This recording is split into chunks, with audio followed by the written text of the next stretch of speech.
Hello, friends. My name is host Eric. I'm the host of Talking with Famous People, and today I'd like to discuss MBTI type, cognitive functions, and the paranormal. That's right, the paranormal. What does paranormal mean, anyway? Well, you know how there's paralegals? It's the same thing, but for normality.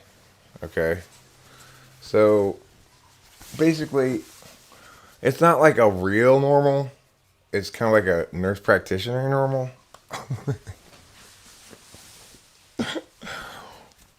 Like when I was a teacher at the county, we had para-educators. What does that mean? Their assistants. So I guess paranormality assists us with normality, but is not considered a white collar professional. You know, it's like the teachers in LA County had a whole different set of stuff than the paraeducators did. They were under a different kind of contract, you know. Regardless, that's not really what I want to talk. I don't want to. Paranormality obviously did not mean the same thing as paraeducator or paralegal, so or Paralympics for that matter. It instead means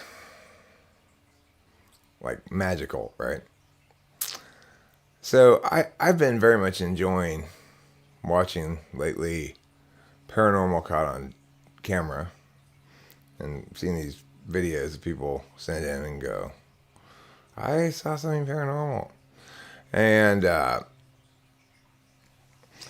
think it's reflective or revelatory of what I've been saying about cognitive functions for a long time, which is that people understand these frames of reference as either absolutes or instrumental values, one of the two, you know?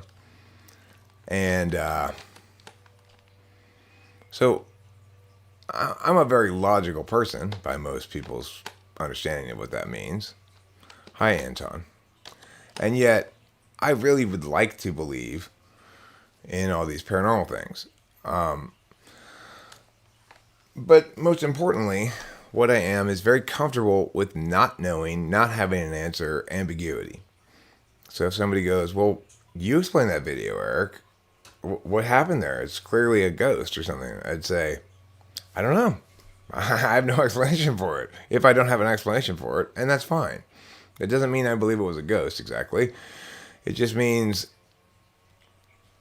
it sure looks like one or whatever, but I don't. That doesn't work in any kind of model of the universe that I have, right? So I I probably won't accept a paranormal explanation as an adequate explanation for anything because the fact that it's paranormal means it's fundamentally not an adequate explanation for anything. You know, it's like if shit moves around my house where nobody's pushing it and stuff, they might say, well, it's a poltergeist, it's a ghost, but that doesn't mean anything to me because it's not an explanation I can do anything with, you know. I nevertheless really like to watch those things. I like to watch spooky stuff. Last night I stayed up all night watching spooky things like the disappearance of Mia. The voice in my head just woke you up. No joking. Maybe you and I are connected by something paranormal that goes from the tip of my nose to the tip of your nose. It's a paranormal magical string. It's a thread of paranormality that connects Boba Fett and I. He's in India, I'm here in America, but our magical thread crosses the oceans of the world. I've seen some weird footage from India. India produces some good paranormal videos. Like, I don't know if you've ever seen the video of these guys are drilling a borehole and then all of a sudden the earth starts going. It's like it's like the La Brea tar pits kind of. And then it falls into a big sinkhole. And it's like I get the sinkhole part. I don't understand why it would be all looking like it was a volcano when it's just dirt, you know. Regardless, there's some explanation for it, I'm sure. Uh,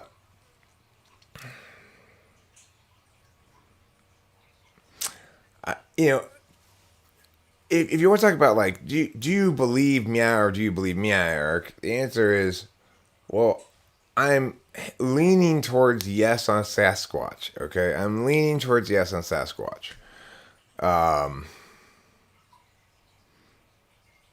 Even though I still have the same questions I've always had probably about the matter, which are things like, yeah, but if there are Sasquatches, then yeah, you know, like, okay, I've heard reasonable explanations for why we've never had a carcass of one or bones of one that are sort of convincing. But it just seems so strange to me that with all these people attempting to prove Sasquatch, that I mean, here's the weird thing too about Sasquatch. Let's say we do determine that Sasquatch exists. How is Sasquatch going to be treated under the law? Will people be able to go out and catch a Sasquatch? And if so, do we want to do so? I mean, I don't think it's a good idea. I don't think it's nice to the Sasquatches, right? So, I would oppose that. Enslave them. See, Broccoli Todd, this is why I'm a little worried. You and your attitude is a little bit why I'm worried about this. No, I just woke up not that long ago. I was watching some more paranormal caught on camera, and I put this jacket on last night because I went outside to go like move the car and stuff, and it was cold, and I didn't find any other jacket within easy reach. So I'm actually thinking about, I need to turn on the fan. It's a little hot in here. Oops. No, Eric, that's the wrong button, you dummy. Don't be a big dummy, Eric. Okay, there.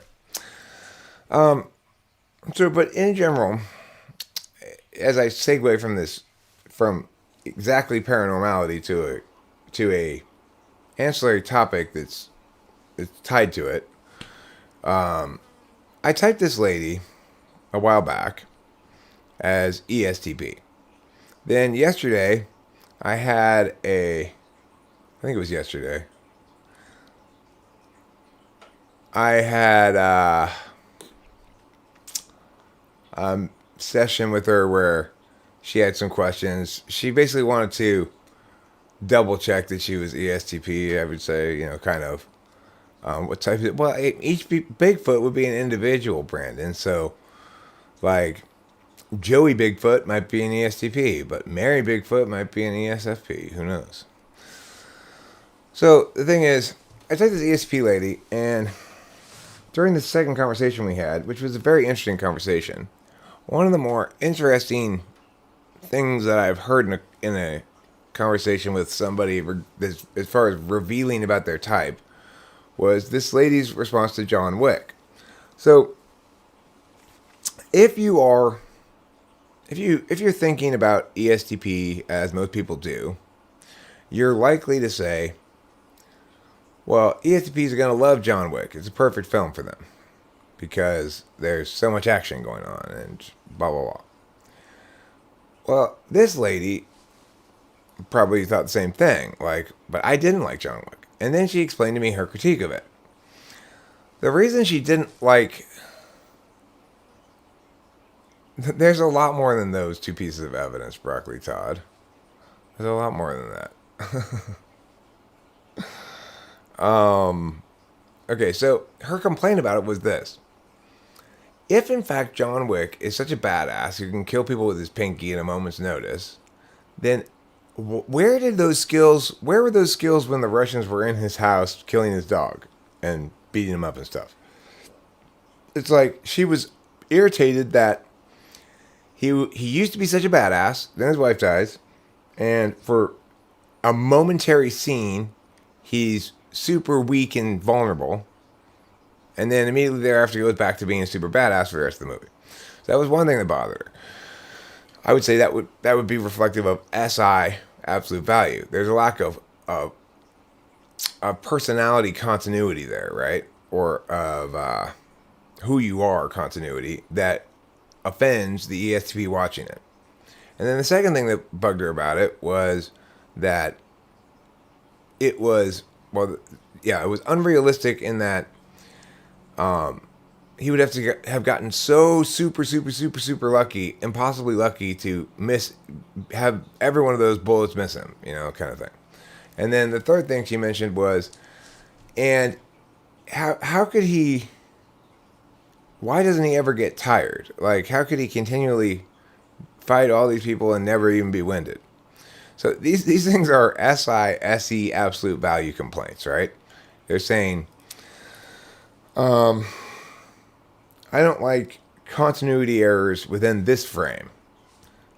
Now, in contrast, if I were to have a similar complaint about John Wick, it would be something like, in his house, he's got a sign hanging up that says, treat others as ends in themselves, never as a means to an end, Kant. And I'd be like, well, okay, that doesn't make any sense. Why does he have the deontological imperative on his wall when he's a hitman? That you can't do that, movie. That's fucking no. You have to make his philosophy consistent with his ways. So that would be the equivalent if I were to object to it, right? And the thing is, why do people in typology usually when they get somebody wrong, why is it usually? So almost everybody who's typing people says, okay, here's what I expect from an ESTP. Do you provide that? But it's a better way to go to say, explain to me something like your critique of it. So if you just ask somebody, do you like John Wick? And you have an assumption that because John Wick is an action movie, ESTPs are going to like it a lot. Then you're going to say, oh, well, you must not be an ESTP. You don't even like John Wick. But if you actually check to see, well, what values are coming into play here, then it makes perfect sense what she was saying, that she'd be an ESTP and not like John Wick, right? In contrast, one imagines an ISTP with SE tool making John Wick, or liking it a lot, or at least having, maybe watching it like halfway through and then deciding to go play a shooter video game. That would be like an ISTP thing. So, similarly, with my TI tool, I don't really care, ultimately, if things are logical. So, I'm not one of those people who wants to have a definitive answer about everything. Like, I'm going to go on Snopes.com and find out if this is very true, sort of true. It's like, okay, Snopes is good. It's a good source. I like I'm glad that those people exist who are relentlessly skeptical. Because I don't, the thing that I don't ever want to do is the thing that I always want to avoid is committing to a wrong answer. So, ambiguity is fine. I can stand around and not know whether there actually are aliens or not, and that's fine. I just don't want to be definitively wrong. Is it true that ENTP is the important key personality in this world because they found the technology, almost all what we used to say, like Steve Jobs, Nikola Tesla? No, okay. Steve Jobs and Nikola Tesla are not ENTPs. Walt Disney? I don't think so. I don't think he's an ENTP, but I'm not really sure about Walt Disney. But ENTPs are not, by and large, we are thoroughly unimportant, which is to say, the vast majority of what we do doesn't matter, because we're trying to be weird, or we're being quirky and creative, and that's where that's the SI expression of ENTPs. The SI expression of ENTPs doesn't matter because it's just it's an ENTP making a mistake, but basically what it boils down to. So my like weird arty things that I've made, those are just mistakes. That's all it is, and they comprise too much of my media that I've generated, and that's going to be true for every ENTP. Most of what they do is a mistake. It has to be that way because we're trial and error. So, is ENTP important? Well, I am. What I'm saying is important about cognitive functions. That's very important. And the thing is, it's not like I'm a real scientist or a real genius or something. Like, you know, Ryman's, is it a conjecture? Or is it I forget what they call it in that. The Ryman's whatever it is, which is this millennium problem. If you're not familiar with millennium problems, they're these problems in mathematics that have resisted solution for a long time, and they're if you solve it, you get $1 million. So Ryman's conjecture, that's what it is. Ryman's conjecture, I think so, is basically says that we can draw the slope of the relationship between prime numbers such that they will always land on this midline, and and uh,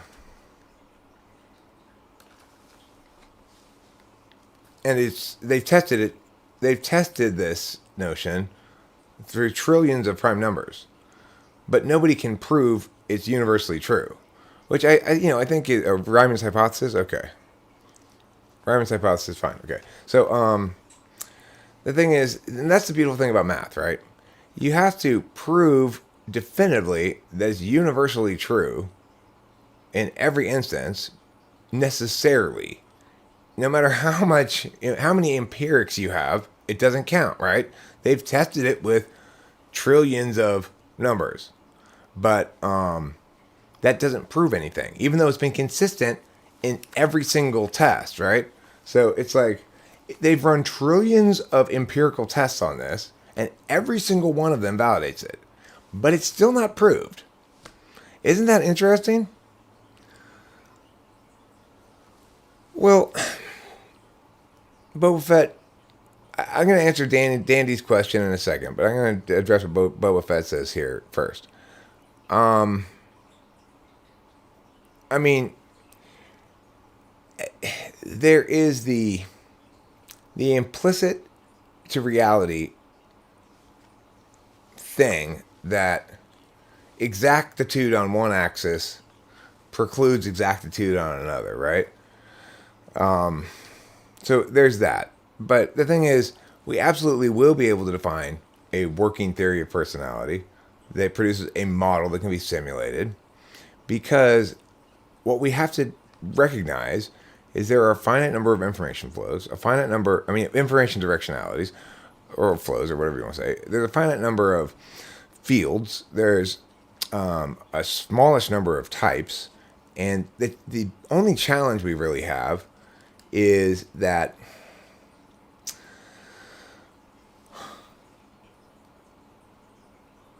we need to structure a taxonomy, a clear taxonomy of the kinds of questions that you can ask people with personality typing, and the extent to which their foreknowledge is relevant to whether those work, and also, like, so when this lady I talked to explained her justifications for not liking John Wick, right? It's important that however we understand personality, that it doesn't produce things like ESTPs probably like John Wick. Instead, it produces things like, if an ESTP has an objection to John Wick, it will sound like this. They might not have an objection to it, right? So it's like people who are typing mostly are doing it backwards. They're looking for the behavioral correlate, the external matter, and they're ignoring the other elements to it. Eric, I'm looking at Oxford and Cambridge Law School interviews, and the interviewers keep saying that there's no wrong answer and every argument is correct as long as it's justified. Well, more or less, yes, Rain. But the thing that's being ignored when they say that is that not all justifications are equally robust. So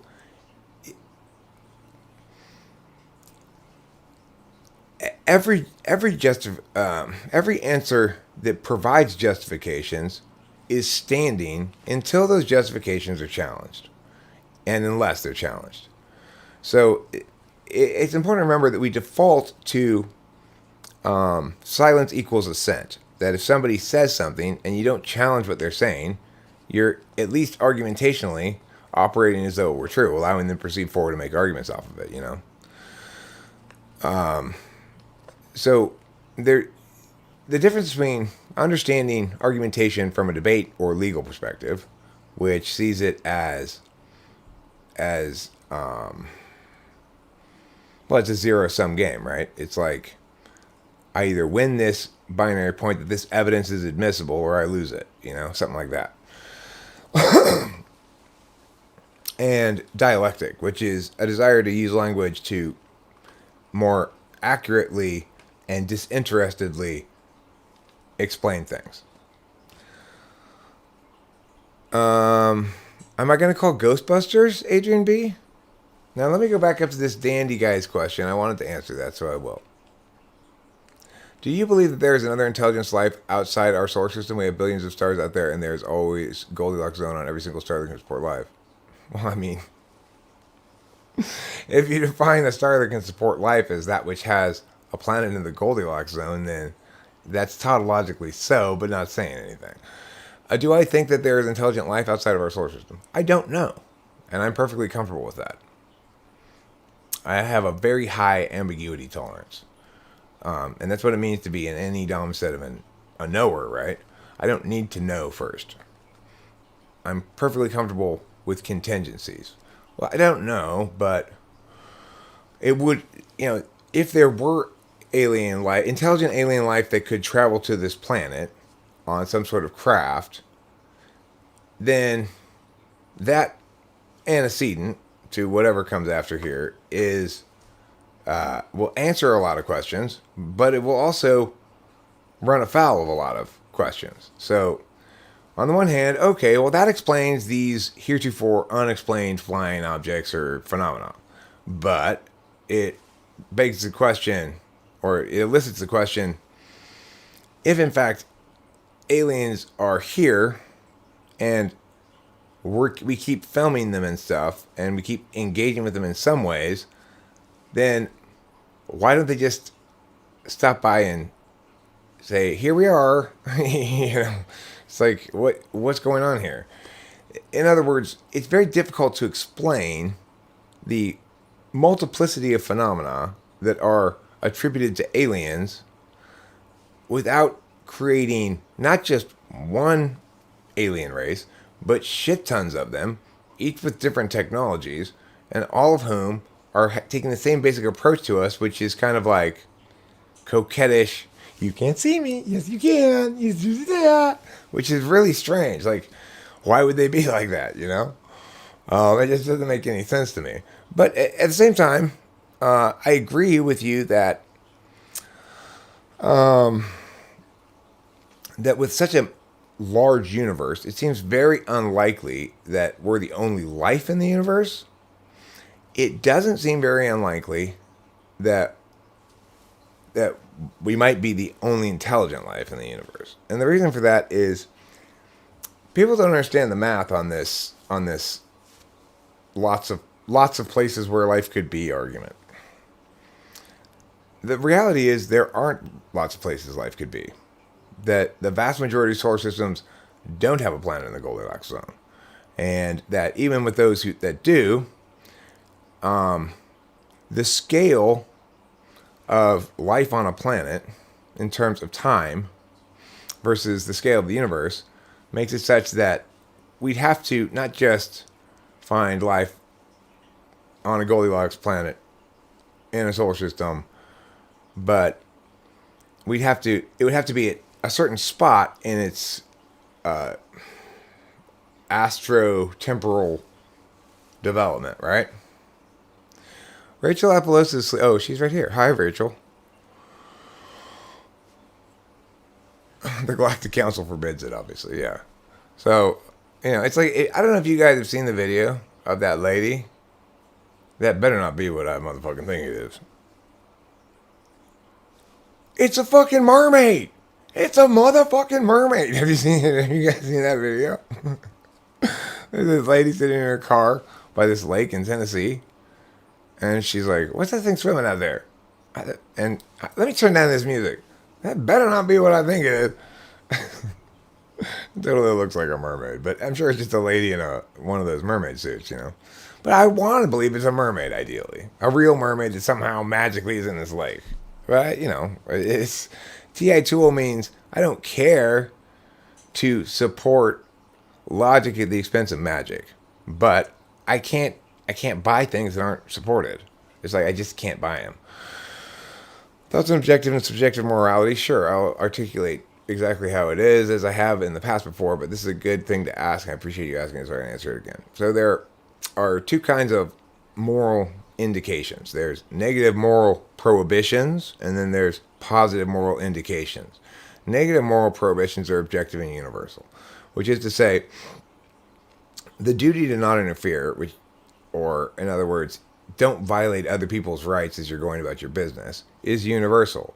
That's why it gets expressed in things like, thou shalt not kill, thou shalt not steal, thou shalt not pee on your neighbor's face, things like that.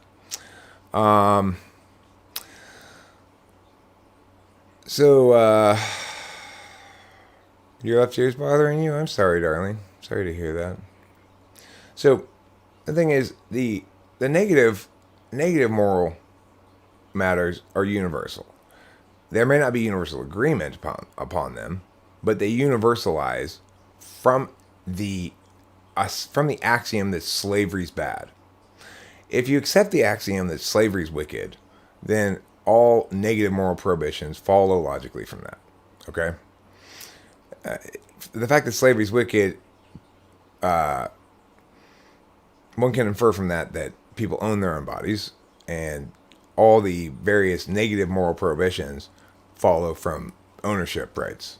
So there are no rights except as derived from ownership, and that's something people don't quite get very much. But it's like the reason you have the right to bear arms is because you own your own body. It's not because there's some sort of special thing to own guns, right? The reason you have the right to free speech is because you own your own body, and you own your own consciousness, and you own your own conscience. And so you can do what you want with it, basically. Now, you can't violate other people's rights with it, which is why you can't yell fire in a crowded theater house. All right, now, regarding positive moral indications, and this is the biggest problem that we have in terms of understanding what we ought to do, is that there's not clarity about this point.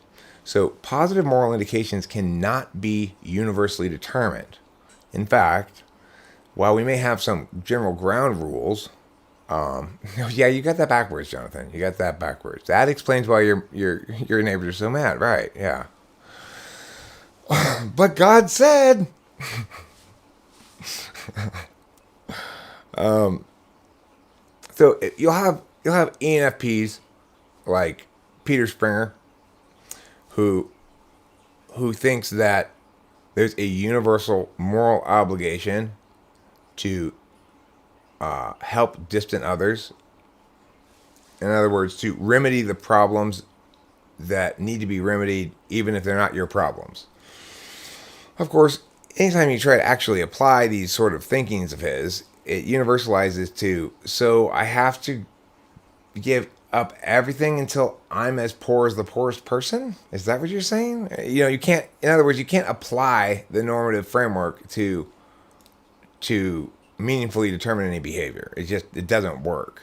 And it never will. Positive moral indications never will be universalizable, because while it's always possible for us to say it is wrong for you to do that to that person, it is never correct for us to say it is wrong for you to not take this positive choice. In other words, I might choose to do my charity work by working at the animal shelter, and somebody else might choose to do their charity work by working at the halfway house for released criminals.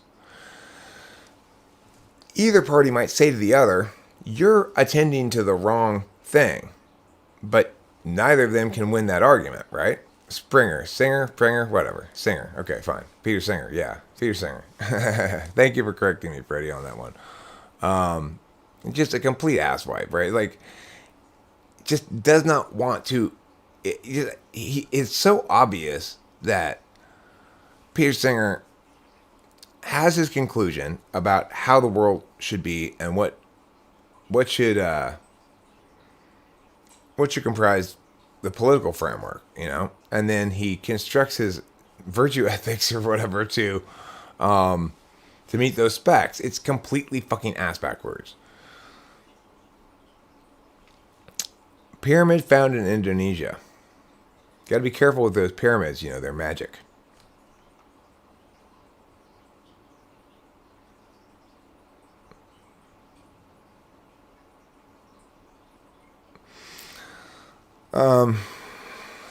There's also this lady who's, I don't know, from Harvard or Yale or something. She's also another one of these incredible douchebags who is really heavy on the identity politics shit and the black body, even though she's a white woman. I forget what her name is at the moment, but she goes into the garbage can with Peter Singer. Judith Butler, exactly. Thank you. God, you know your shitty debate sources very well, Freddie Forgiato. I'm very impressed. If I have to run anything by Peter Singer or Judith Butler, just shoot me in the fucking head. I have run shit by them before, probably, but I regret it. I feel dirty. I feel dirty for having done so. Yes, sometimes, in debate, you're trying to win the debate round. You don't care really about whether your arguments are sound. You care about whether they work. But outside of debate, I do care about whether arguments are sound, and there's nothing sound at all about anything that Judith Butler or Peter Singer says. What's so paranormal about MBTI? Nothing. What I'm saying is that your MBTI type is gonna make a big difference in how you understand the paranormal. So I'm fond of the paranormal. I'm not offended by people who have magical explanations for things. I like magical explanations. I just don't believe them. That's what it boils down to. I just generally don't believe them. And the way I don't believe them is I don't disbelieve them necessarily. I just don't know. I just think, oh, that's that sort of thing. That's magic sort of thing. Obviously, if it's magic, I can't prove it. Otherwise, it wouldn't be magic. It's like this lady Susan, this blonde lady on Paranormal Caught on Camera. She has this growing vocabulary of bullshit terms to make it sound like she's talking about something, right? So the other day they were talking about like dealing with ghosts in your house versus trying to contact somebody who's already dead. And she's like, now, the thing here that people don't realize is it's a different alchemical process. By alchemical, she means magical, right? But she just doesn't want to say magical. Just say magical, for God's sakes. There's nothing wrong with magic. It just doesn't serve as an explanation for anything. That's the problem with it. It's inherently not an explanation for anything. It's the alternative to an explanation.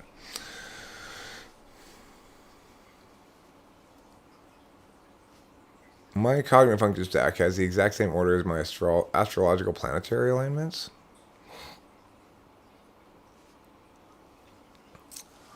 Quite a few people who saw Bigfoot, not sure if they were full shit. I mean, and see, that's the other thing. It's like when you're watching these videos on Paranormal Caught on Camera, there are two primary metrics by which you can evaluate their legitimacy. The first is the actual content of the video, and the second is the person who's recording it, responding to it, reacting to it, or whatever. So, it's like there's this video of this couple off of Florida who see this big ass thing. You know, like people have speculated maybe it's a super huge oarfish, but it's definitely a sea monster. Okay. And when the lady sees it in the water, the sound she makes is so authentic, and there's no way, there's no actor that good in the world. She made the same exact sound as when I walked into my garage and saw a big possum in there. Like, and then like I ran out, and she's like, yeah, get out of here.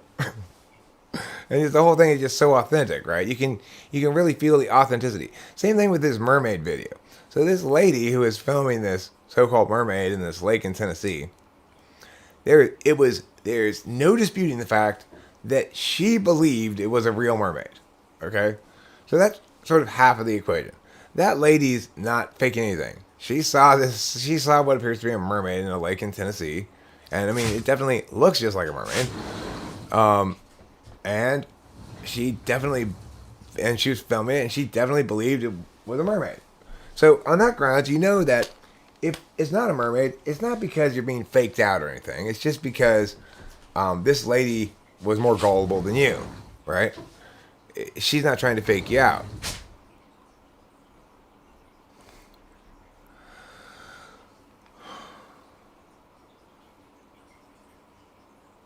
Hotark, you can see the friends, I'm sure. What are the friends? I don't know what the friends are. Are they ghosts? Are the friends ghosts? I showed your funny takes on Japanese porn to my son, and he was cracking up at how you pretended to be.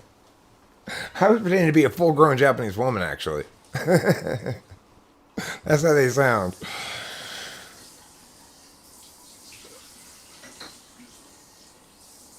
So, the thing is, it's like, it's pleasurable for me to watch, I guess for FE reasons, somebody honestly reacting with such amazement, even if I'm not that amazed because I think it's not real or something.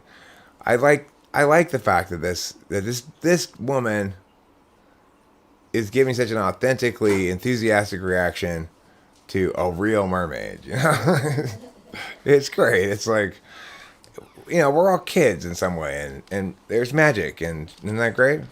You know, that's what it means to have TI tool as an operational value. Is I'm not gonna buy your bullshit, but I'm not gonna condemn you for it either, because I really wish you were right.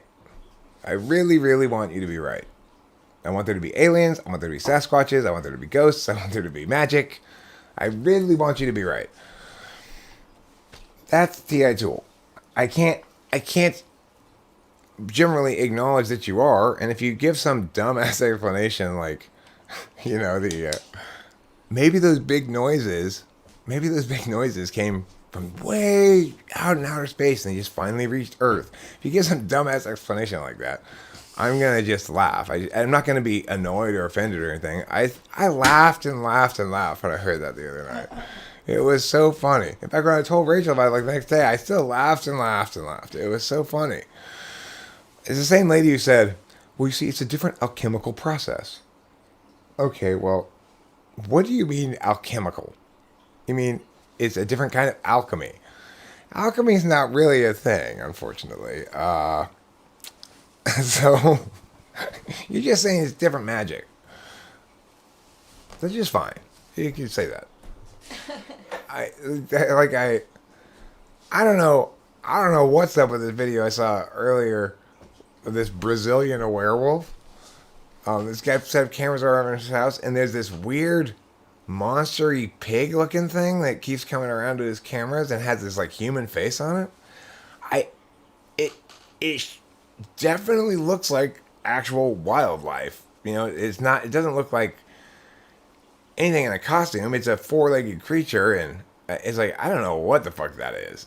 I just saw that one a little while ago, and I don't know. What are those videos of like? There's this video of a guy who was in Ireland somewhere, and he's filming these sheep on the hill, and you go, oh, that's got to be a still image. There's 100 sheep. They're all standing dead, completely still.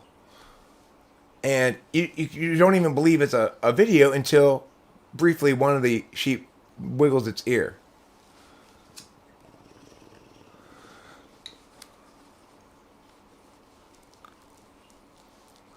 You were trying to find the stream where Eric talked about to be and critiqued God is love, but I couldn't find it. Granted, I scripted on the stream. You didn't work hard enough. You need to watch every second of every stream at least twice. Otherwise, you're going to miss something important. Okay? You miss something really important. Well, this Brazilian creature was definitely four-legged. It wasn't a person. It looked like a pig, you know. Isn't that a great video, that mermaid video? I really like that lady, you know. She's giving us her authenticity.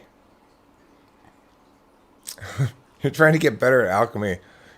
At this point, you can only turn food into poop. That is our natural body's alchemy, isn't it? What's your job? I turn food into poop? Yeah. We all do that, Eric. That can't be your job. Everybody does that. Really? I'm not the only one? No. I turn food into poop is a great bumper sticker. Great bumper sticker, great t-shirt, great name for an album. It's fantastic.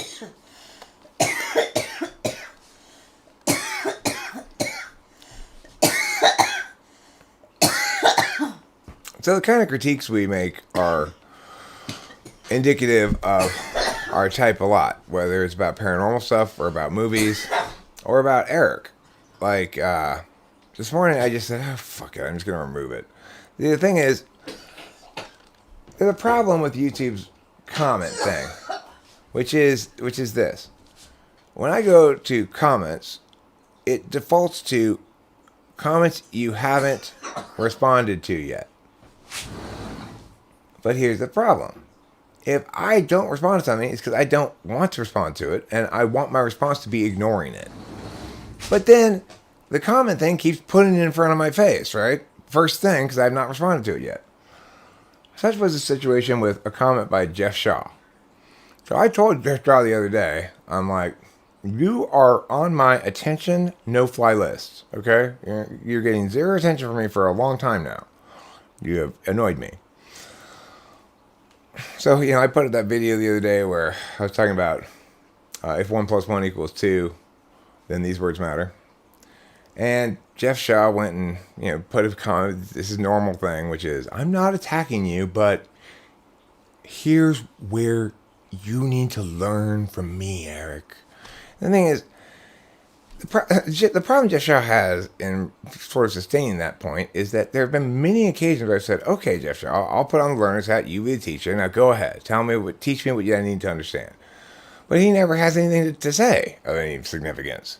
You know, his only goal is to reset the frame so that he's the one who's the wisest one, and I'm learning from him, you know, or something like that. I'm not claiming to be the wisest one. I'm not claiming you got to come here and learn from me. Although I have plenty of things to teach people, but if you've got something to teach me, fantastic. But he's an INFJ, so for him, he's using his tool function again and again to try to frame himself as dominant in some sense, right? As the guru. But I'm not claiming to be the guru, you know? So it's I don't know. He's very enigmatic. I think the best word, cryptic is a good word, but I think the best word for it is enigmatic. He likes to put enigmatic statements that hint at larger truths that I'm not paying attention to, but won't specify what they are or give me any more information about it. And if I say, well, but I don't understand, explain what you're talking about, he'll basically just that's the problem. Yes, Eric, you don't. And that is the problem. All right, go fuck yourself. INFJ puffery is not going to work on me. If you got an INFJ who dedicates their intuitiveness towards bullshit like that, in other words, a lot of, the most basic sort of effy The most basic example of this sort of FE bullshit would be, hey, I'm worried about you. It seems like you're spiraling downwards. I knew there was something off about you. You need to take care of yourself, my man. Go see a therapist. Like, that's the worst kind. That's the simplest. Probably not INFJs do that. Because not INFJs are less deft with that whole thing than INFJs are. Well, that's basically what Jeff Shaw is doing to me. Except it's on more of an intellectual plane and less of a mental health kind of a thing, But Jeff Shaw is way smarter than Queen's Gambit. See, that's the thing. Jeff Shaw is not a dumb person. He's just mistaken his kind of intelligence for my kind of intelligence. They're different kinds of intelligence. And his basic point is you are getting it wrong because you're not using my kind of intelligence. It's like, okay, well, that's because it's not mine. So I don't use it. Those are the belt stars. I was obsessed with Orion as a kid. Orion, I barely know him. Wait, this doesn't work. My mistake. Beetlejuice, Bellatrix. Beetlejuice, Bellatrix, and Beelzebub.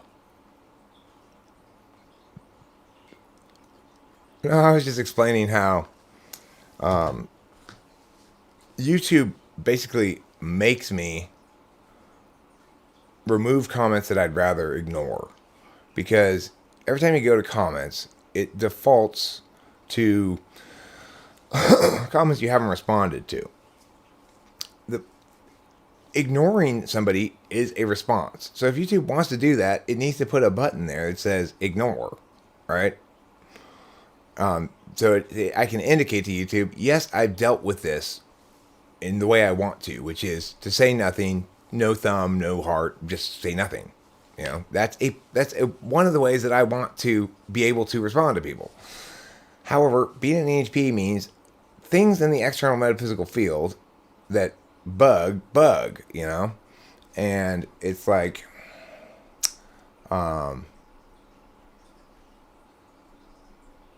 every time I go to comments, I see that thing again, and I be like, hey, Josh, fucking guy.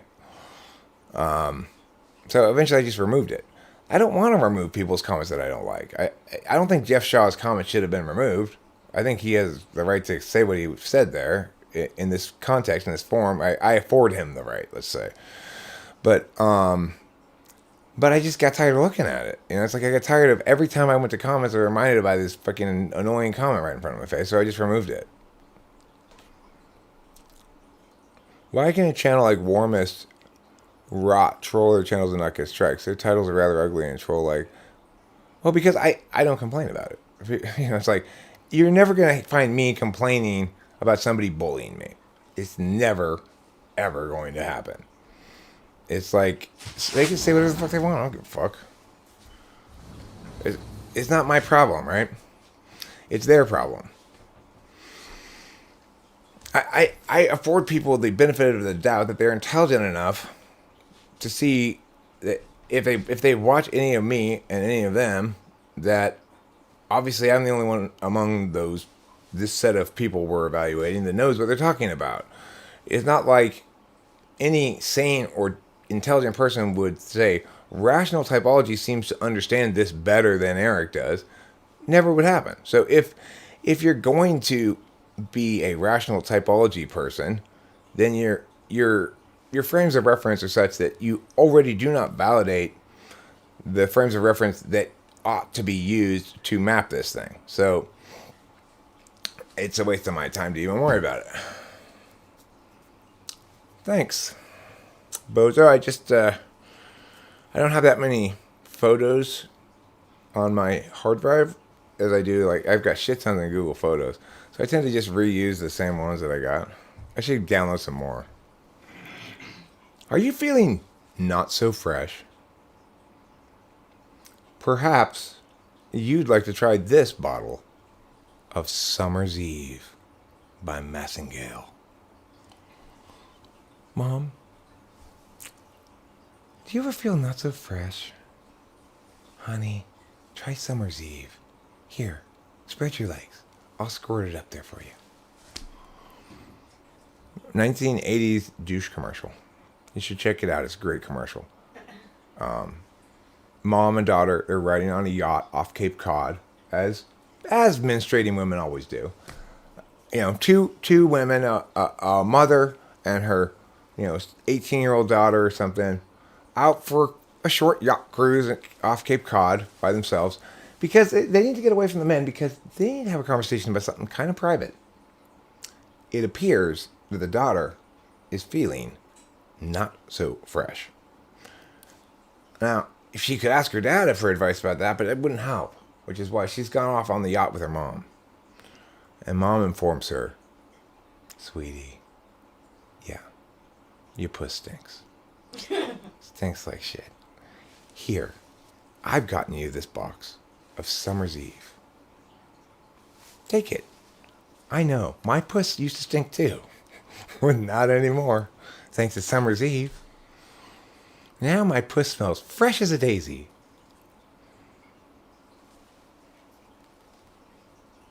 Hey, Anton. Is bullying a necessary evil?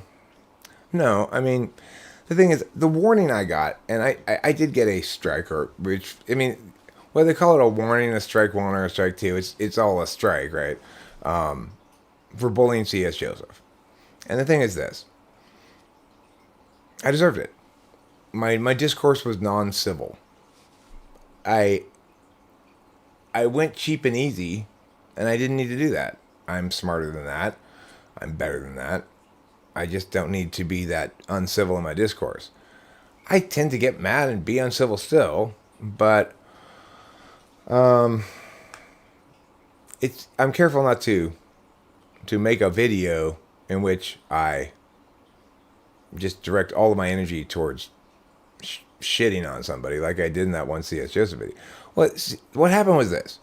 C.S. Joseph made a video saying nobody should pay any attention to Taylor because he was a convicted felon who got arrested for drugs. And that he's a drug addict and therefore nobody should pay any attention to him. That made me very angry because, of course, it's irrelevant. That's the classic ad hominem fallacy, right? Is that we shouldn't pay any attention to that guy because of who he is, not because of what he's saying. Or because of what he's done, not because of what he's saying, It's like, it's wrong, bad, evil, yeah. YouTube, search your name.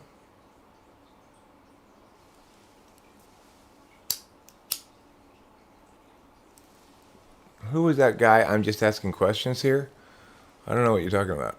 It sounds familiar, but I don't remember exactly.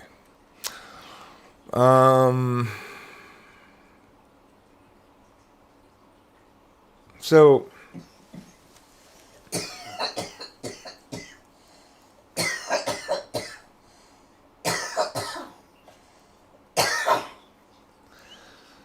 as far as like type and explanation and stuff, if we look at, since we were briefly on the topic of that Jeff Shaw comment there, if we look at that comment, you can see that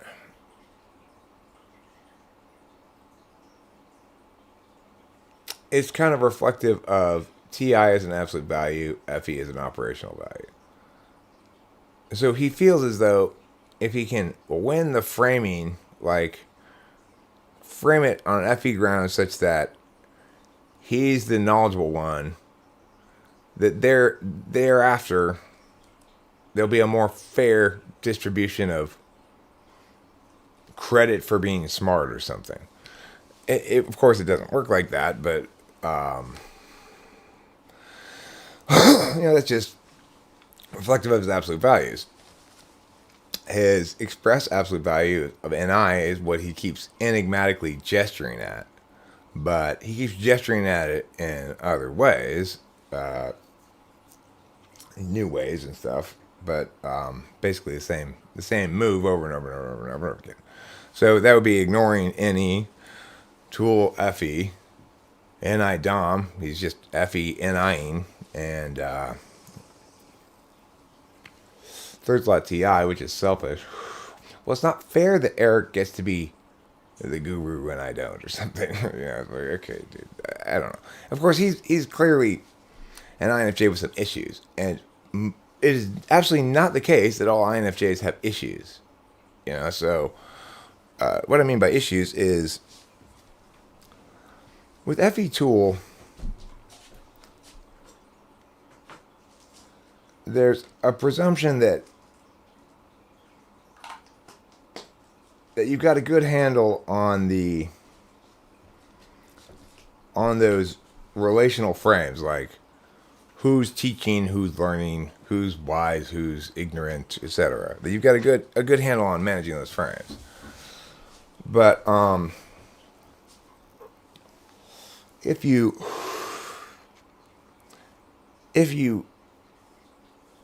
have a chip on your shoulder for one reason or another, either because you were trying to do something similar and it didn't pan out the way you wanted, or you didn't get sort of affirmation or general acknowledgement of your intellect that you wanted, or something like that, then you're gonna have a chip on your shoulder and come in here and try to excise that at my expense, so to speak. But most INFJs aren't like that. I see that a little bit in Corey, though, too. Corey is very much... He's got a certain Jeff Shaw quality to him. He's convinced that basically I need to be more of a receiver, basically. Listen, Eric, you need to listen to these other intellects is kind of an underlying theme of his. And, of course, from an INFJ's perspective who doesn't understand the full picture as well as I do, it makes sense. It's like, okay, well, here's Eric. He's always trying to explain things and say how he understands things and stuff. But maybe he should listen to some other people's explanations and understandings sometimes. Well, of course, where the point is being missed here is I do that all the time. I'm not as likely, I'm vastly less likely than Corey to say, you should check out Mia, unless it's my own shit, right? Because, like, the Riemann hypothesis is something that I watched a video on last night, and I didn't understand all of it, but I understood some parts of it. And so I included in my talking today. But note, I didn't mention that I watched this thing on the Riemann hypothesis last night. I didn't mention who made the video. I don't even remember who made the video. It was Quanta, actually. I do remember. Quanta Magazine made the video. So the thing is, it's not like I'm not watching other people explain things. I'm just not crediting them. To me, it doesn't matter whose idea it is.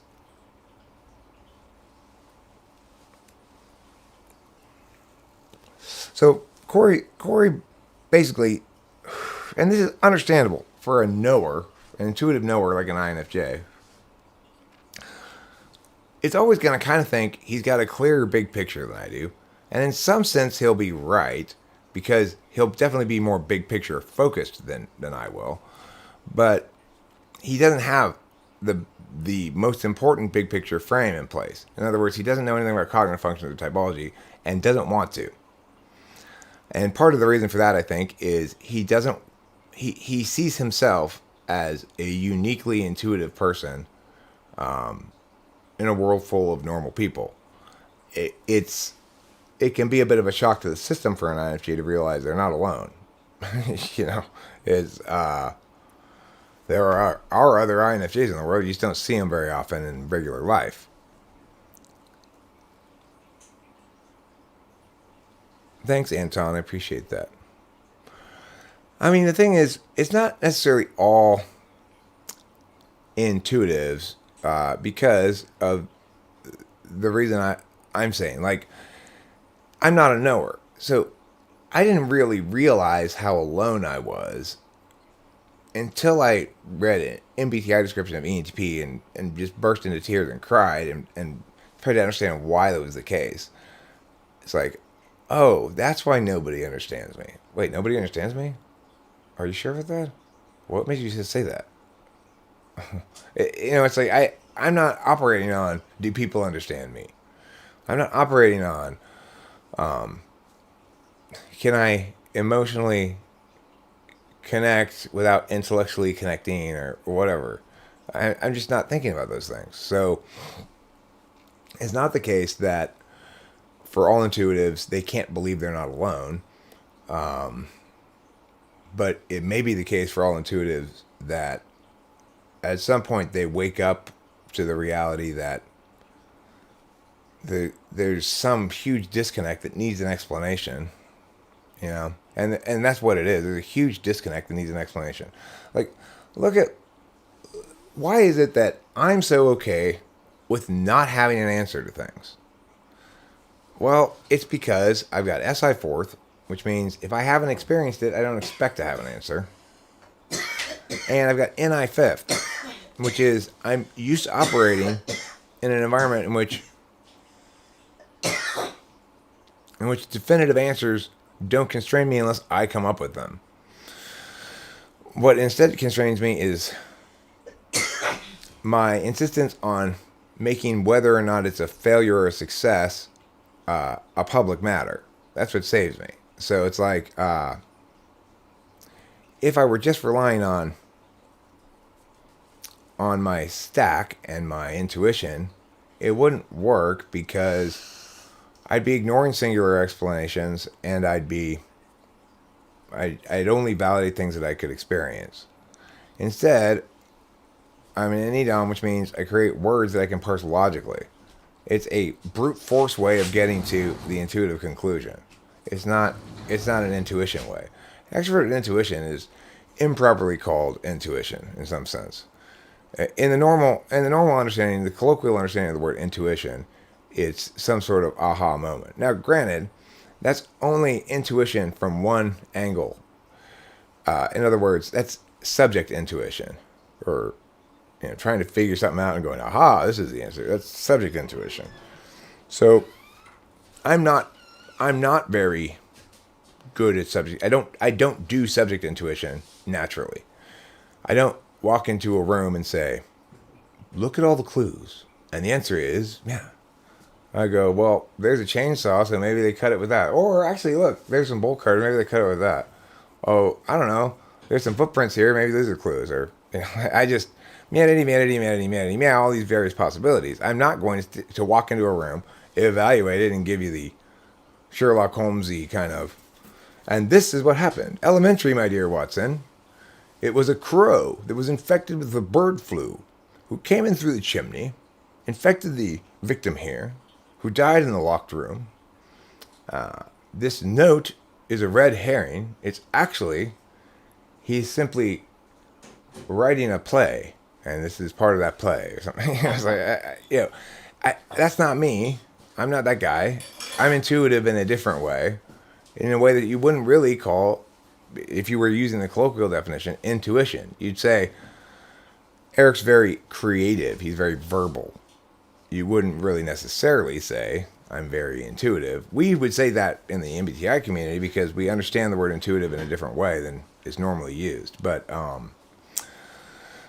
if I were intuitive as normally used, I wouldn't make nearly as many mistakes as I do. So I wouldn't have as many failed pieces of art. I wouldn't have anywhere close to as many failed pieces of art. I wouldn't start walking down paths until I knew whether they were likely to be good paths or not. Instead, I just start walking down paths without knowing anything. And so it's like when it comes to the paranormal, this is going to define my frame of reference on that as well, which is I'm comfortable not having an answer. But I'm not comfortable having the wrong answer. So what is this video of? It's a ghost, right? You can't deny it. It's 100% proof. Well, I can't deny that it looks like a ghost. I don't know what it is. It's a fine answer for me. I don't need to debunk it, and I don't need to affirm it. And I can enjoy it just without having that status, you know?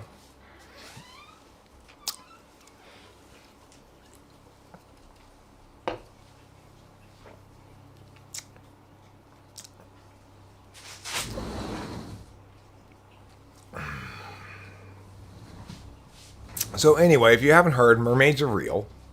A lady in Tennessee saw one on a lake, and I'm convinced. I am convinced that mermaids live in a lake in Tennessee. No, I keep being able to identify all of them, Jonathan Basanti. In fact, the other night it rained here and there was a lightning storm. And I put up a phone on top of this little railing out there to point up into the sky and film. And I was going to think I was going to get some lightning, you know. But then I forgot about the phone, and it filmed for an hour and 40 minutes. It was a 12 gigabyte video file on my phone. It was really hard. I couldn't get it to upload to Google Drive or Google Photos. I had to actually plug the phone into the computer. I had to clear out some hard drive space first, plug the phone into the computer to get that video onto the computer, and then I watched it in Windows Movie Maker at 8 times speed. We were trying to. At that point, I realized I don't care about the lightning. I don't know what I was thinking anyway. I don't really care about lightning, but what I do care about is UFO. So we watched it. We watched all hour and 40 minutes of it at like 8 times speed, and there was one thing where, oh my God, look, what was that? Let's go back. Let's find it. And we found it finally. It was just a plane. It was just an airplane. It's like, that's not a UFO. No. I can totally identify that. So I don't know why the UFOs don't come when I'm filming. Why don't the ghosts come when I'm filming? You know, where are the aliens when I'm filming? Where's Sasquatch when I'm filming? Eric, can you read my Holmes NI question above? Who's your Holmes?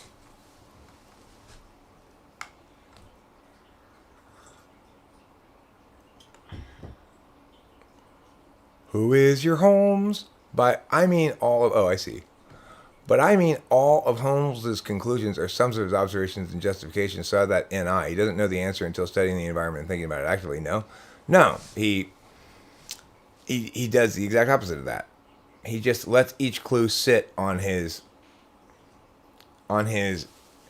intuition film. And then after a certain period of time, he removes all those objects, and the picture's developed as to what it is. In other words, just as I am naturally going to do what you just said, right? I'm going to say, well, here's a clue. It could mean this. It could mean that. It could mean this. It could mean that. It could mean the other thing. An NI person, especially NI third, is not going to do that. They're going to observe the environment with kind of a still mind until, oh, yeah. So, like, if I tell you, if I give you the prospector question, which is, there's a guy with a mule and a hat, floppy hat, and a pickaxe, and some old pots and pans, and he's walking into the mountains. What is he? NI goes, it's a prospector. There's no thinking about it, right? It may realize it's a prospector after hearing clue 2, after hearing clue 3, after hearing clue 4, but it goes from clues to answer directly. There's no, well, let's see. He could be a trench digger for an irrigation project on the side of a hill that requires mules because there's no way to access it via a vehicle. That'd be like an NE answer, right? But I mean, that's the thing is, NE always begins with, let's see. I'm going to come up with some random shit. It doesn't begin with, aha! Now, and people go, well, listen, I don't have a lot of those aha moments. Maybe I'm not an NI Dom or whatever. Well, if you're an NI Dom, you're operant via NI as an agent, NI as a subject, NI as an object. So, if you are a detective and an NI Dom, and you are looking at a set of clues, then yes, you will have those kind of moments. But It's also the case that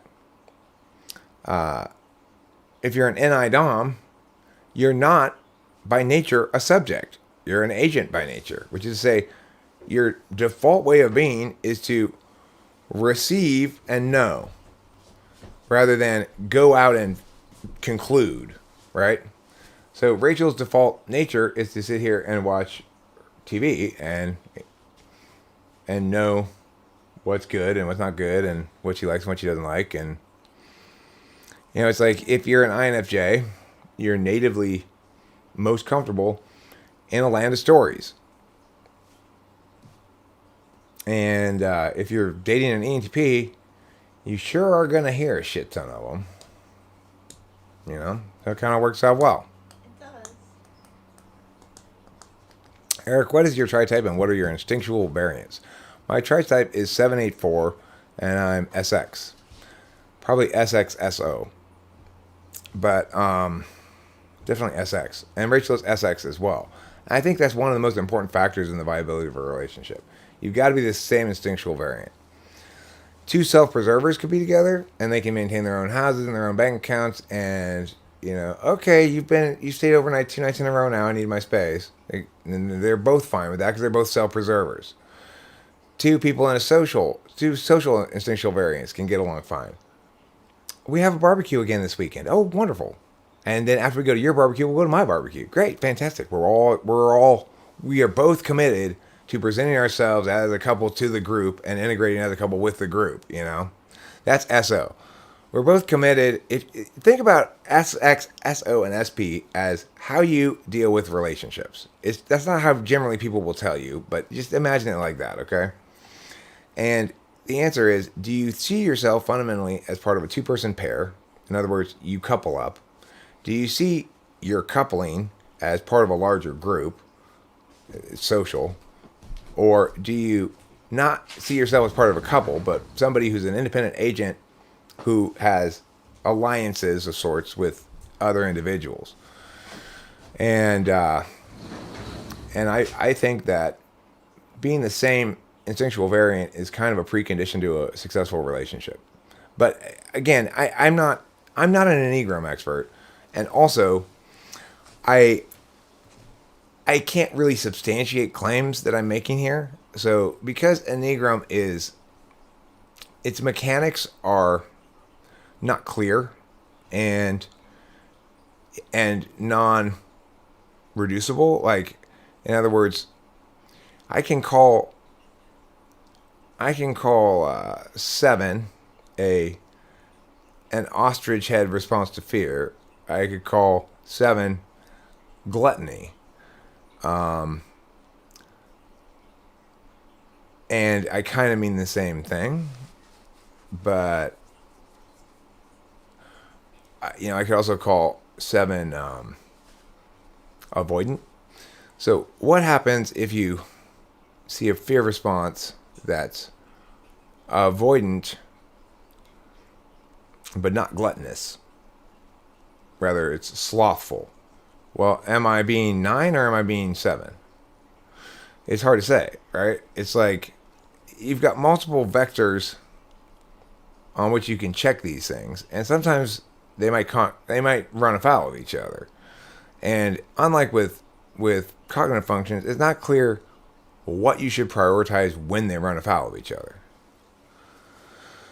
Isn't that maladaptive daydreaming? Maladaptive daydreaming?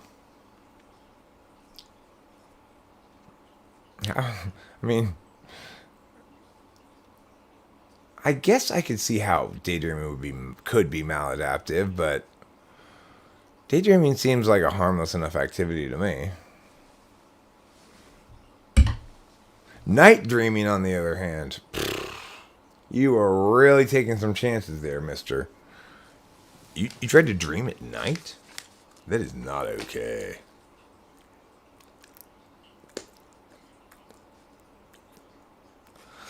From your understanding, reversing the two works, SOSP with SPSO? I guess Reedley points out something here, which is there's two kind of frames of reference for coupling. One of which is a comfort metric, and the other of which is a balance metric.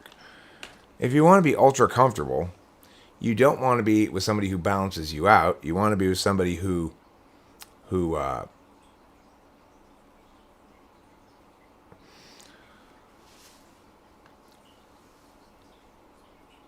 like it's possible to choose a relationship in which you're too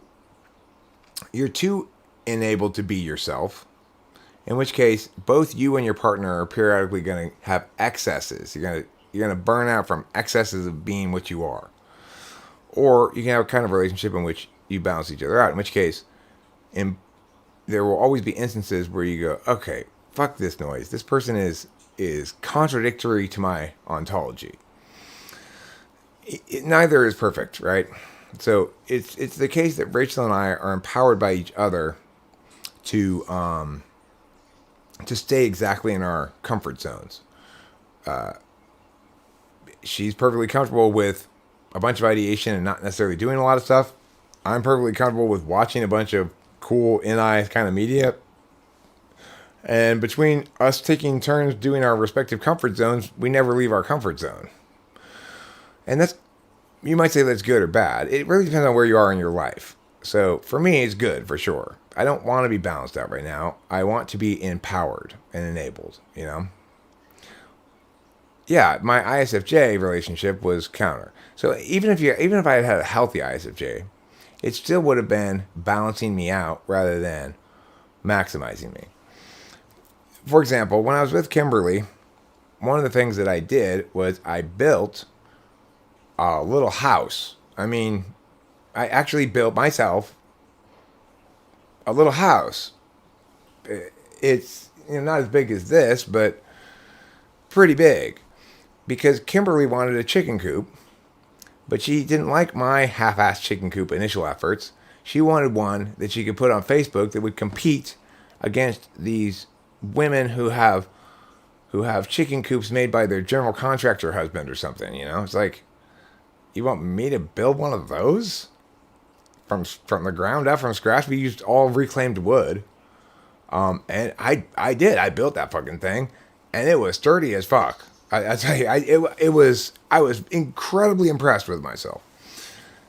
Throughout the whole thing, Kimberly and I were battling, as Kimberly's basic approach was, you missed a spot, or that's not perfect enough for what I want. You're doing it your way, Eric, instead of my way. That was basically her complaint at all times. At the end, I got it done. I felt a good sense of accomplishment. I still kind of feel a sense of accomplishment about it. And she was happy.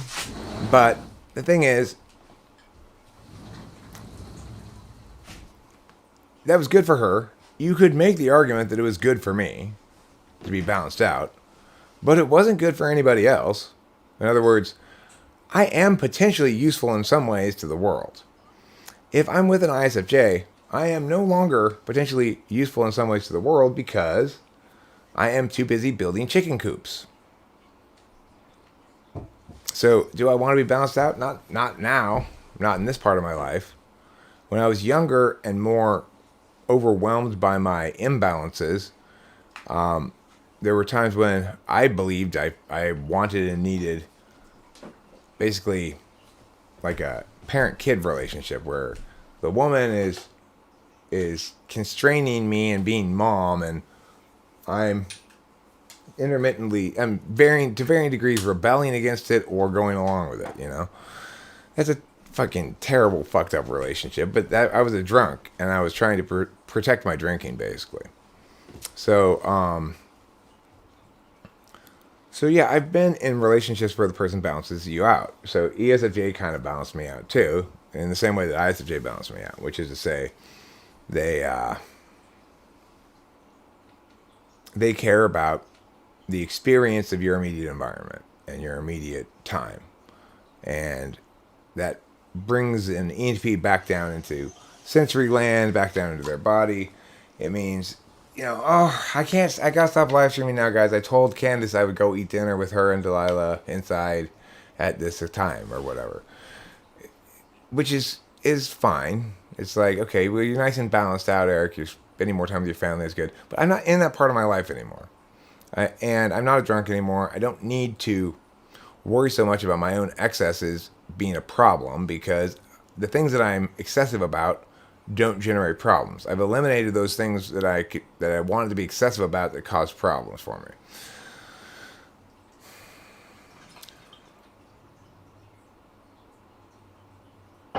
If you have extreme persistence to deal with discomfort, you can coexist with an opposite.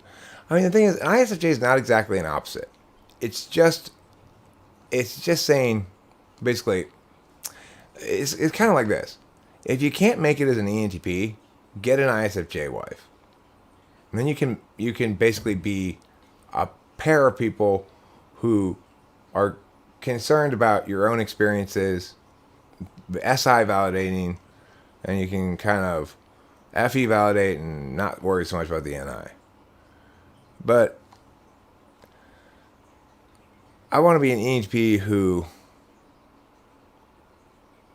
thrives in my maximally unbalanced format.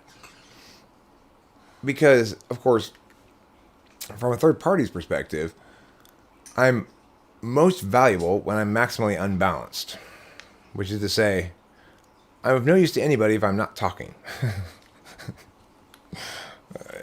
What else do I have to offer? My handsome face? Yes.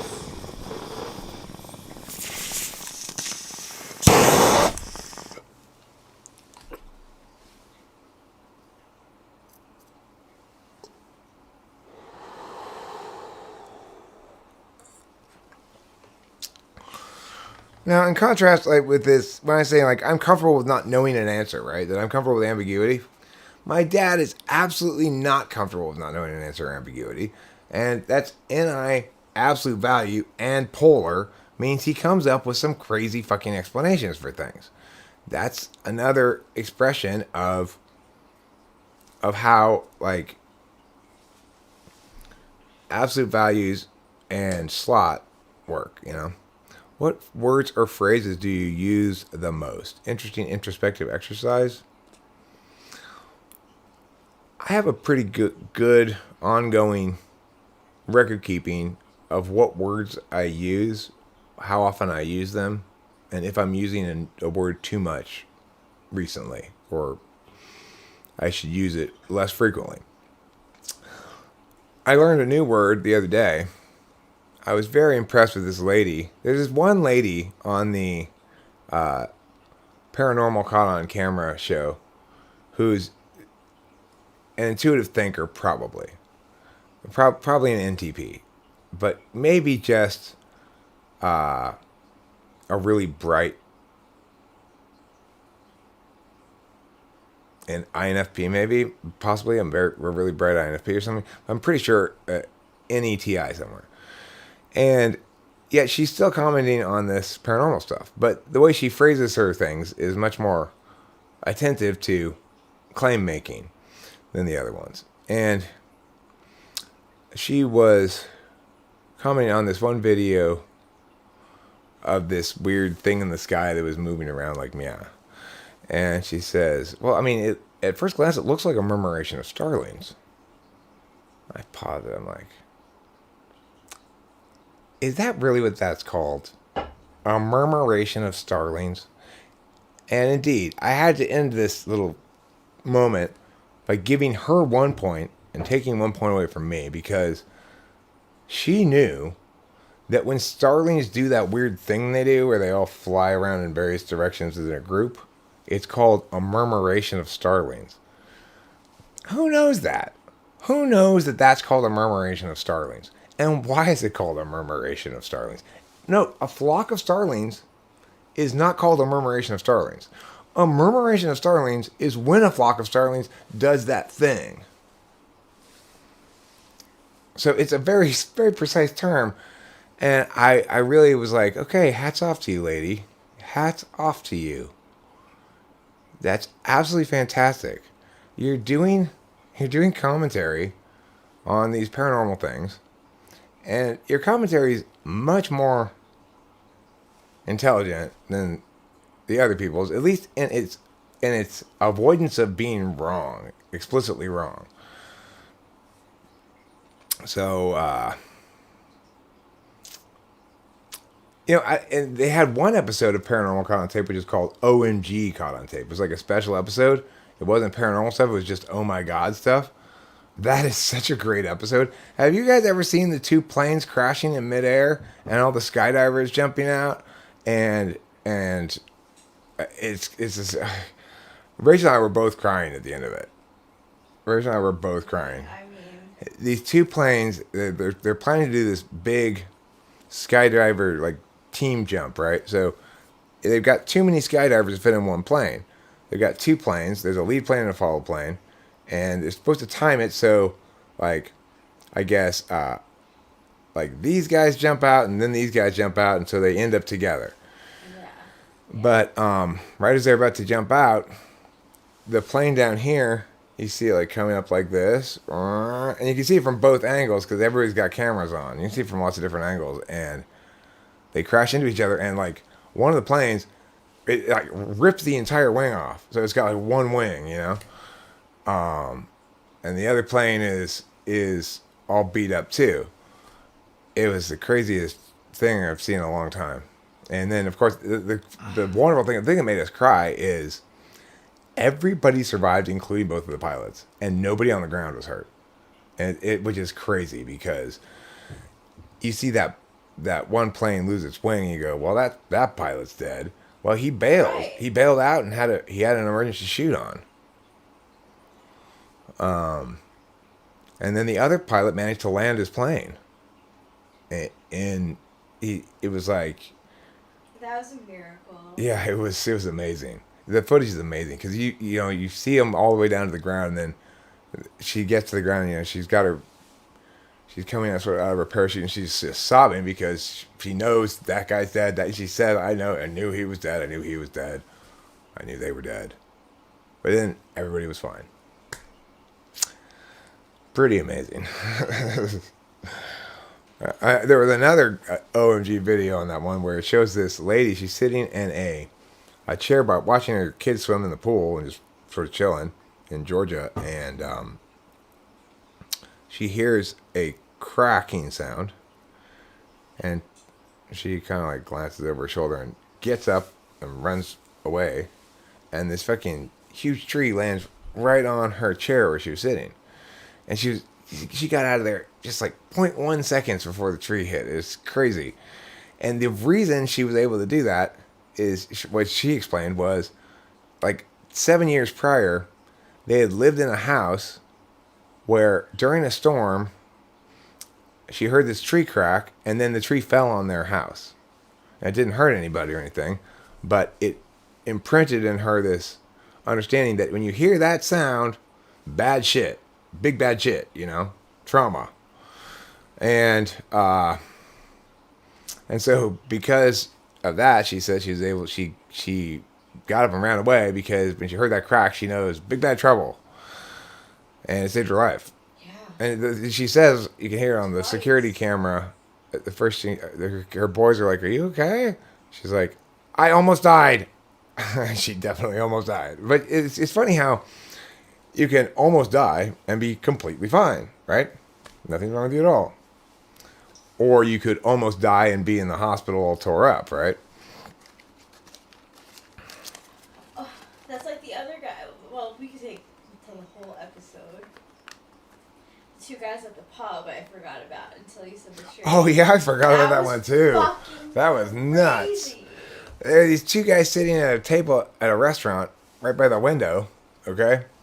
And a car drives through the wall into them and fucking and pushes them into this thing here. To like a corner. Yeah. But like they're only jostled around at most. They're fine. It's weird because like the guy, he says, well, my foot got stuck in the chair. So I was, and with the car pushing the table, pushing the chair and pushing against me and pushing me back, I couldn't move out of the chair. I was locked in place. So it's like he had a seatbelt on kind of because of his leg got underneath the thing. And as a consequence, with this big heavy chair, it basically protected him when it slammed him into the thing back there. And you see this video, you are absolutely certain that when that car backs up, those two are dead. They have got to be. And they both just walk away. It's crazy. Yeah. Of course, and what's funny is that one of the two guys, he is, as his job, like, basically a medicine man, a magic guy, right? He goes around and does, like, psychic conferences and stuff like that. And as soon as he saw that video for the first time, he must have just been cha motherfucking ching, because it's like, if you're prone to embracing the notion that that guy's magic, he's got powers, well, you got video evidence right there that's going to confirm your belief, you know? It's kind of a PTSD discussion. I mean, it's like trauma definitely impacts how you deal with things when you encounter correlates with that trauma again. Like when I was cheated on by my first wife, I found out because I came home, the answer machine was blinking. I listened to the tape. It had picked up and recorded. Like she had picked up the phone right as the answer machine had picked up, so it had recorded her conversation with this guy that she was fucking. And it's pretty obvious what was going on at the end of listening to that conversation. So every time I'd come home thereafter for a while, and I'd see the blinking, and the answer machine light was blinking, I would go into this sort of compulsive frenzy of detectiving, of trying to find evidence of other cheating and stuff, because we were together for a while after I found out she was cheating, before we gave it up, you know. I had to spend a good 6 or 7 months basically trying to verbally abuse her into not being a scumbag. Unsuccessfully. Can you toxicate the Weed? well, that would be good, but the paper towels right now. Thank you. Do you think trauma flips your stack? No. I think it basically... Well, okay, let's talk about a trigger to a PTSD thing like that, like I was just talking about. When that happened to me, if anything, I was triggered into my dominant tool and 8 slot functions to the exclusion of everything else. I was coming up with possible ways that she could have cheated, possible ways I could access evidence, what comprised determinate evidence, and then I was doing the work, the detective work. I was just 1, 2, 8, you know, but it was driven by a fundamental violation of 7, which is an absolute value. If your 7 gets violated, you don't deal with that well. Like, you know, when something happens that my dad can't explain, that's his 7th getting violated, and he'll come up with some crazy explanation. When I was cheated on, that was my 7 being violated, and I generated a bunch of detective work that comprised NETISE.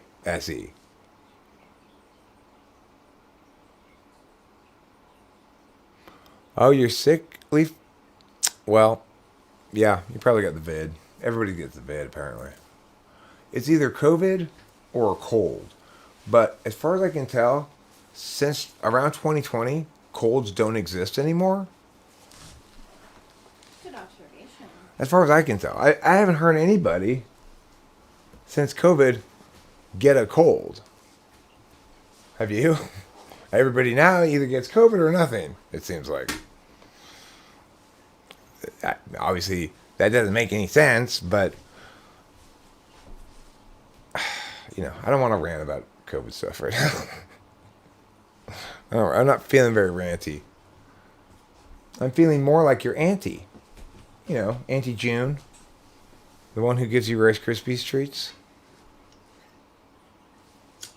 Yeah, the flu's gone, colds are gone. You still should get the flu shot, though, okay? Now, look, if you do get sick, it will definitely be COVID and not the flu, but you should still get the flu shot. Check out annihilation. Hey, Anton, you can't just check out annihilation. Definitionally, it eliminates all possibility of anything in the future. So you have to commit 100% to annihilation or not at all. There's no half annihilation.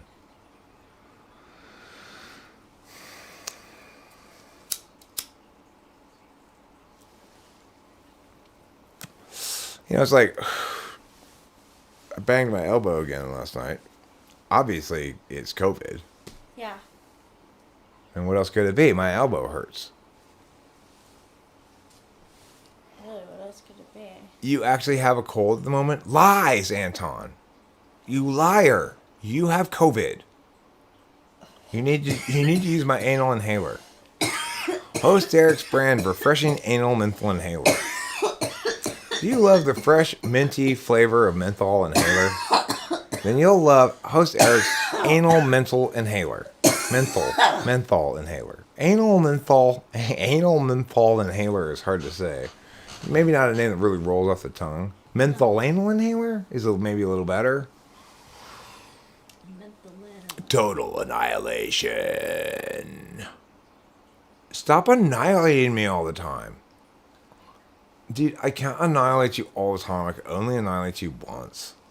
No, you're constantly re-annihilating me again for the first time all the time, constantly. No, I'm not. You don't know what those words mean.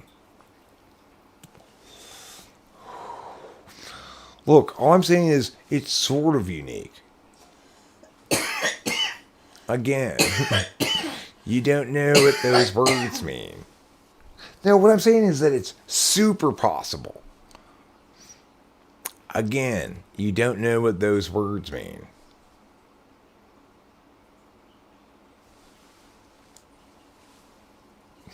Super possible. Sort of unique. Re-annihilation. Re-annihilation is a particularly funny concept because annihilation definitionally eliminates the possibility of doing anything further to it. Menthanalhaler. Thank you, Peter Gentici. You win the naming contest.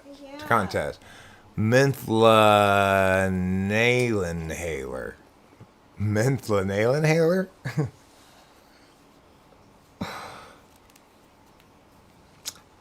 I didn't know this was turning into a meeting of Anal Wreckage Anonymous. So I want to welcome you all. If this is your first time here at Anal Wreckage Anonymous, let me just say, it is okay. You don't need to be ashamed of your habit of sticking huge things up your ass. Okay? You can love yourself without a pineapple up your butt. And we will show you how here at Anal Wreckage Anonymous, home for anal wreckers and those whose anuses are wrecked. Alike. Both are welcome.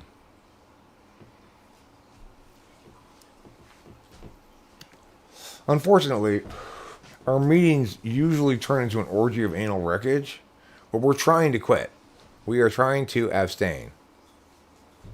Edward Russell, you are not a good human being.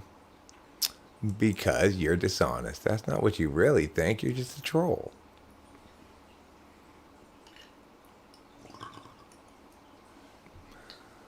So goodbye to you. Alcohol or ditryptamine? I don't know what ditryptamine is. I do know what alcohol is. And the answer is ditryptamine. If I have to choose to take one of those two, I'll take that ditryptamine, whatever it is.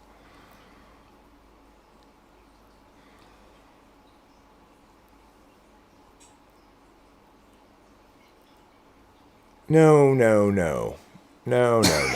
They meet. You're not in the wrong room. You're just early. You're an hour early.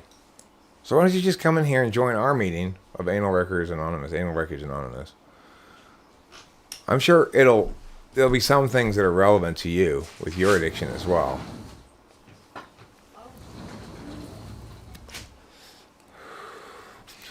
What was the business that I was thinking I wanted to start? I had another great business idea.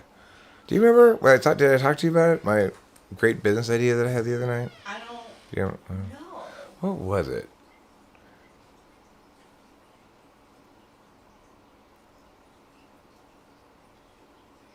I don't know. Glass bottles are not made for rectums. No. No, that's one of the things we teach you here at Animal Refuge Anonymous. Don't put things up your butt that might shatter. Bad idea. Don't put things up your butt that have sharp edges. Bad idea. These are our 12 steps. Step 1. Don't put something up your butt without washing it off first. Step 2.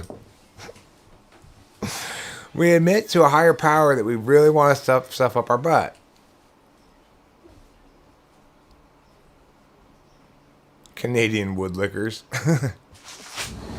That's a good insult for Canadians. You woodlickers. You filthy Canadian woodlickers. That's some good hate speech there. I appreciate it. Yeah, well, look. We're not saying never put gerbils up your butt. Just try to think of the gerbils experience as well.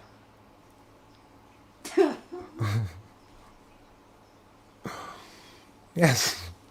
Well, a lot of us here have taken to just boofing our food. We just go straight to why even bother with the mouth part? Just boof the food directly. Let your anal walls absorb all the nutrients, and then you just poop it right back out.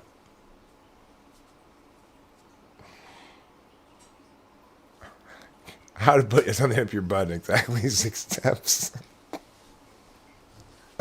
Okay.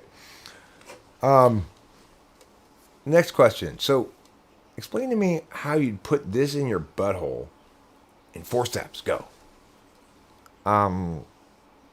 Excuse me? Yeah, your butthole. It's the back hole. You got your front hole and your back hole. I'm talking about the back one. No, I know what hole you're talking about. Okay, I know what hole you're talking about. I'm just very offended by the question. What? You loved putting cans of Coke up your butt. Don't lie. I'm not lying. I'm not. This is neither Jonathan Basanti. This is Eric being a silly, silly guy. That's what it is. South Park came up with a woodlicker thing? That's funny. I like it. That's good. Me too.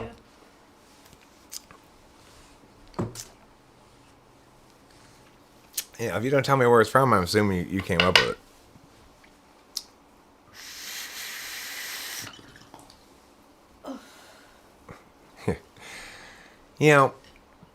She's a librarian. She's very shy, very demure. But she screams like a banshee when being anally wrecked. You should see it. It's amazing. Yeah, I have had experiences with ketamine. My very worst drug experience ever was being in the K-hole. It was not a good experience. That was my single worst drug experience ever. You can do meow amount of ketamine, and it's just kind of eh. It's not terrible. It's not great. It's just kind of like eh. But if you do meow +1 or +2 or whatever, and you find yourself in the K-hole, you're not going to have a good time. Okay? You're not going to get any yar out of that.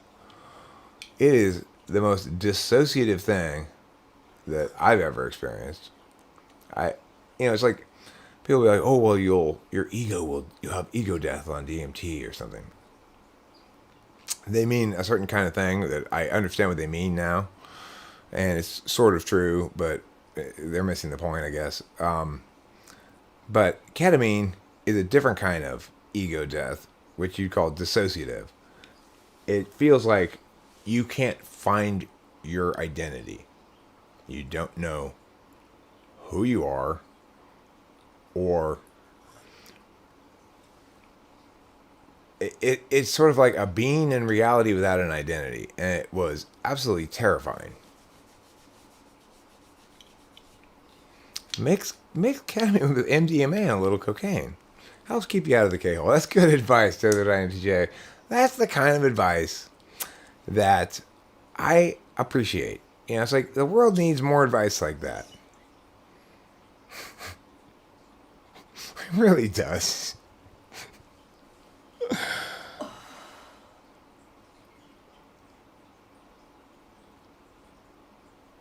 Oh, did South Park make a joke about that, considering the gerbils experience? I didn't know. It's just those are convergent evolutions or whatever, divergent evolution or whatever it's called. Did you know that giving a shot of ketamine to people who suffer from alcohol use disorder after exploring their environmental triggers results in an exponential decrease in an urge to drink? I didn't know that.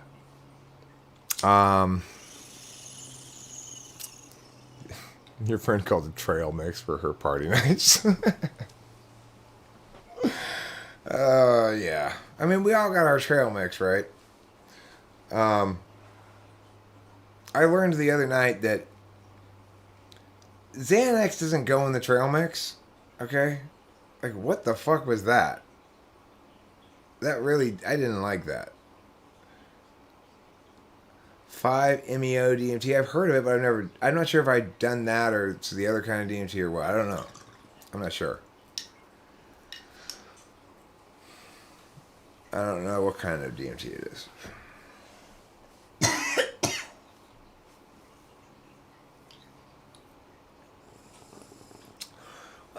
And the thing is, ketamine may help with, if ketamine helps with depression, which it very well may, then chances are it's a serotonin kind of drug.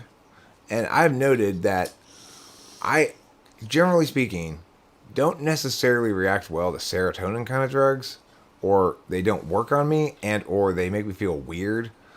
Like I think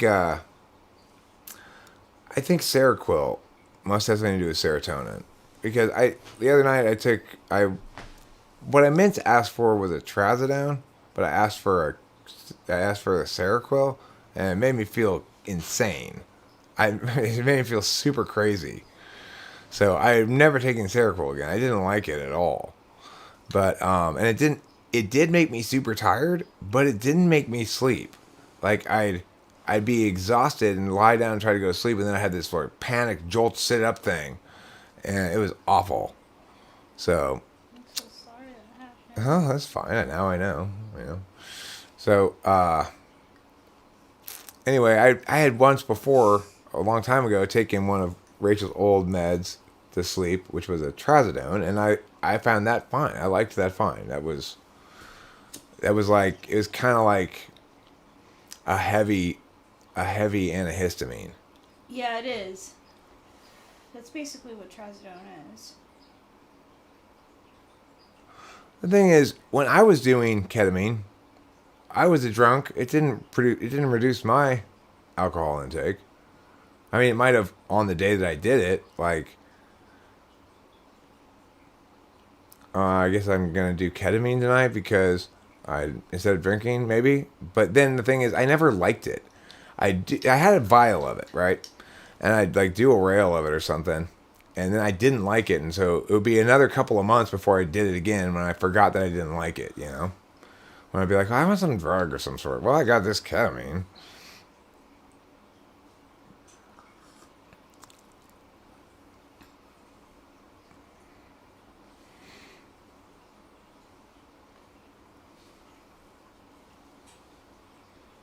You don't want to do 5-MeO DMT. It has a dissociative effect like ketamine, then I don't want to do it. Yeah, I don't want to do dissociative drugs. Ketamine is in the same class of drug as PCP, which is also dissociative. I've never done it, but I will never do it. But you know, the difference is ketamine is dissociative and makes it so you kind of like can not really move around and do stuff very much if you get in the K-hole. Whereas, I guess, with PCP, you can move around and do stuff. But like I said, I've never done it before. It was sort of a rule Well, it wasn't sort of. It was a rule. Like, my friend Dave and I made drug rules, you know? We'd say, no, the rule was no needles, no PCP. Eventually, I added a couple other things, you know, that were personal to me, like no heroin, because I smoked heroin before and it just made me puke. And every time I take Vicodin, it makes me feel car sick. So no Vicodin.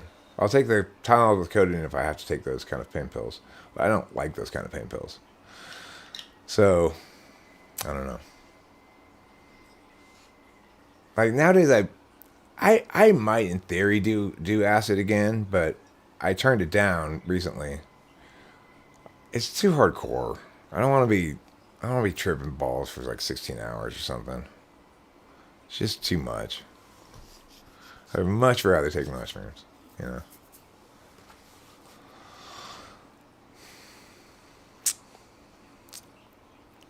What's a focus drug?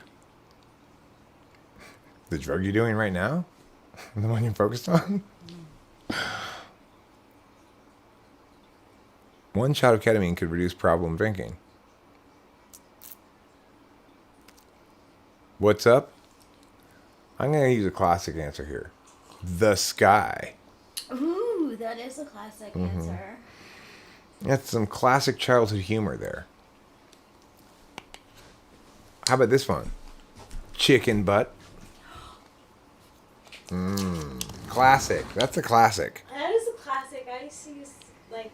I used to really like using that, and people would get offended. Might get offended because they said, hey, chicken butt is not what is up. They accused you of lying. They accused me of calling them a chicken butt, too. Oh. Yeah, they didn't like it. I'm like, it's... Okay, first of all, chickens have incredibly lovely butts. Why would you object to being called a chicken butt? Yeah. As far as butts go. Right. How was DMT for me? I've had a number of different experiences on it. Seems like every time I do it, it's a little different.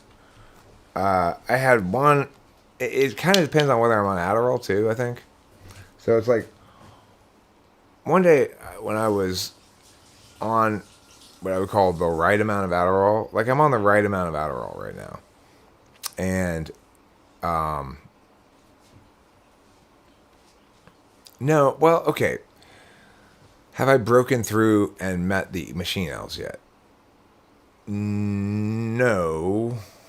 I will say that the second to last time I did it, which is probably the strongest experience I had, there was a spot where, or I think I kind of understood what people were talking about when they talked about the elves, which is, right at the beginning, it was like, for a little while, it's kind of like everything looked like a little guy.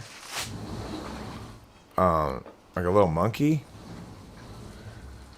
But I didn't, I don't really focus on what I'm looking at that much. To me, it's DMT is best expressed as a listening exercise. I don't like to look at things when I'm on it. I want to get I want to turn off all the lights and I get cold. Sometimes I get really cold and I get under the blanket. That's why that time that I'm talking about, when I was on it, I was thinking about how unrealistic it is to hide underneath the water and breathe through a reed while guys go by with bloodhounds, because I was underneath the blanket. So, I had my little SI experience that, because I'm an NE Dom, made me think of what? Not that time I tried to hide under the reeds back then, or not that time I visited this one place where one might hide under the reeds. Instead, I thought, you know how people hide under the water and breathe through the reeds in the movies? So it's like, I'm taking my SI experience and I'm doing NE, which is to say, I'm ideating in ways that are about NI stuff, not about SI stuff. So it's like, you're still the same person no matter what drugs you're on, ultimately. Does Adderall help me focus? I mean, focus isn't the right word, but it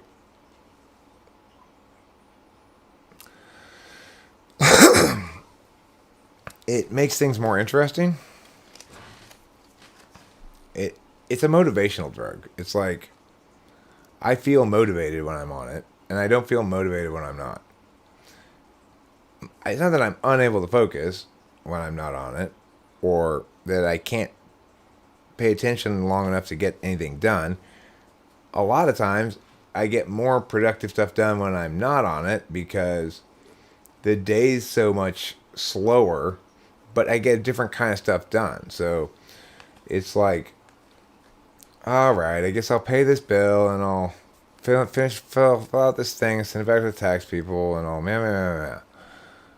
Is more likely to happen either on an initial day of Adderall when I've got piled up a bunch of shit I haven't dealt with and then I run through it all, or when at the end of the bottle, when I'm no longer motivated to do more interesting things.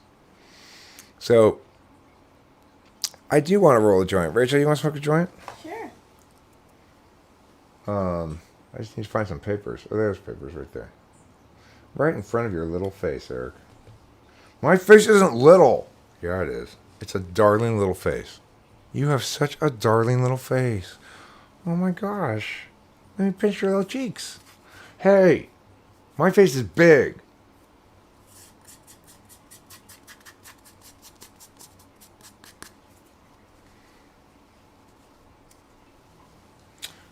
I'm cleaning this little plate off.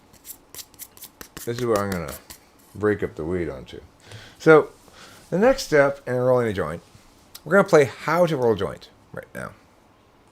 Are you interested in fitness? Would you ever do steroids? No. No. It's like, talk about the wrong thing. Like, that's not what drugs are for. Like, oh, okay.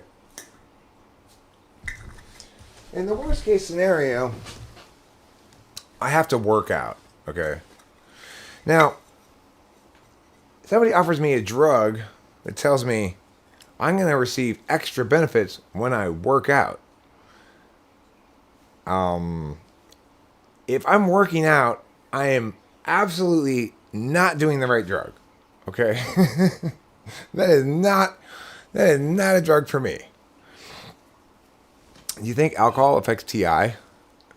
I no longer get drunk, but when I did, I noticed I didn't lose the... No, yeah, it doesn't affect it. It doesn't affect it at all. It doesn't matter how drunk I am. I'll still make the same fucking kind of TI arguments. It doesn't matter.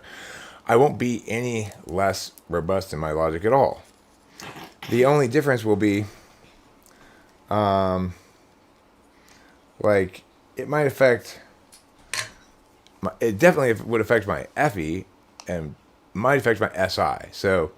if I'm drunk enough, I might forget, like, the thing I just already said 3 things ago, and in that way kind of contradict myself or something like that. But I'm never going to be unable to do syllogisms because I'm drunk or something like that. No, never. It's implicitly part of who I am, no matter what drugs I'm on.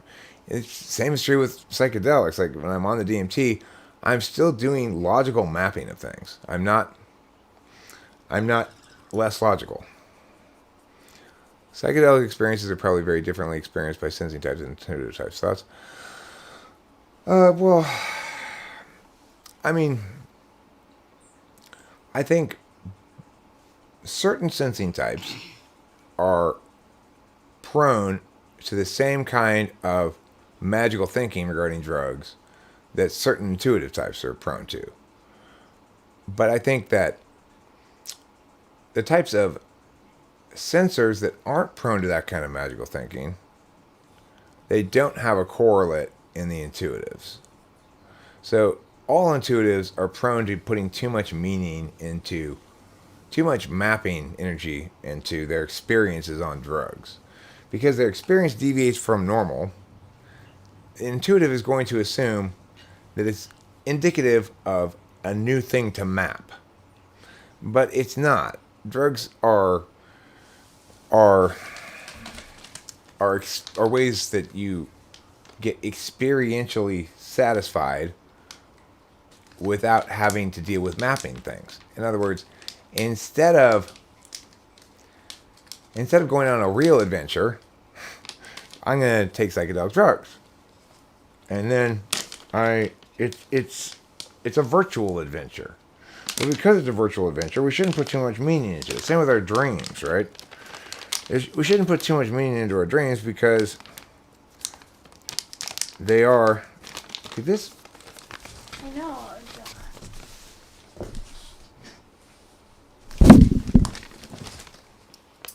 These fucking bags, I fucking hate them. It's like, you just need to stop using these bags. Everybody, everywhere, any place, for any reason, stop using these fucking bags.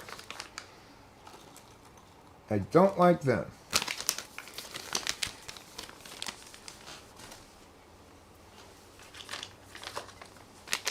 Stop using these fucking bags. Yeah, seriously. Just give me a regular fucking sandwich bag, Ziploc or whatever. To open. I don't like your child-proofing. I'm not a child, but it's Eric-proof, okay? You've Eric-proofed your bags. And I'm a full-grown adult. I'm not even TE Polar, so there's something fucking wrong with your bags. Freaking weed bags are terrible. Terrible, terrible, terrible.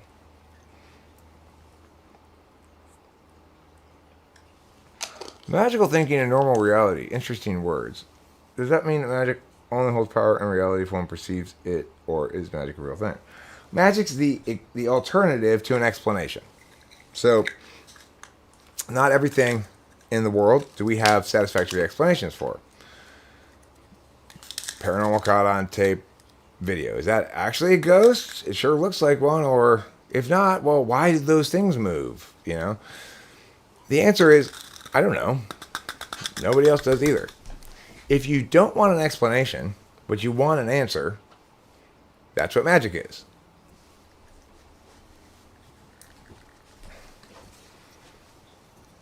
It's a desire. It's an answer without an explanation. That's what magic is.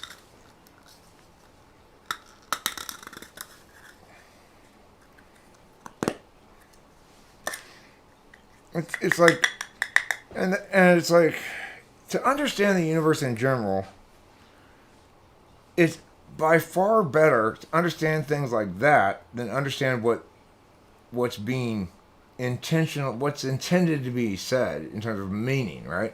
So the person who's telling me that's a ghost is intending to say, I have a real explanation for this, and it is that a dead person is still around, their energy is still around as a wispy, sort of see-through white sheet thing, you know?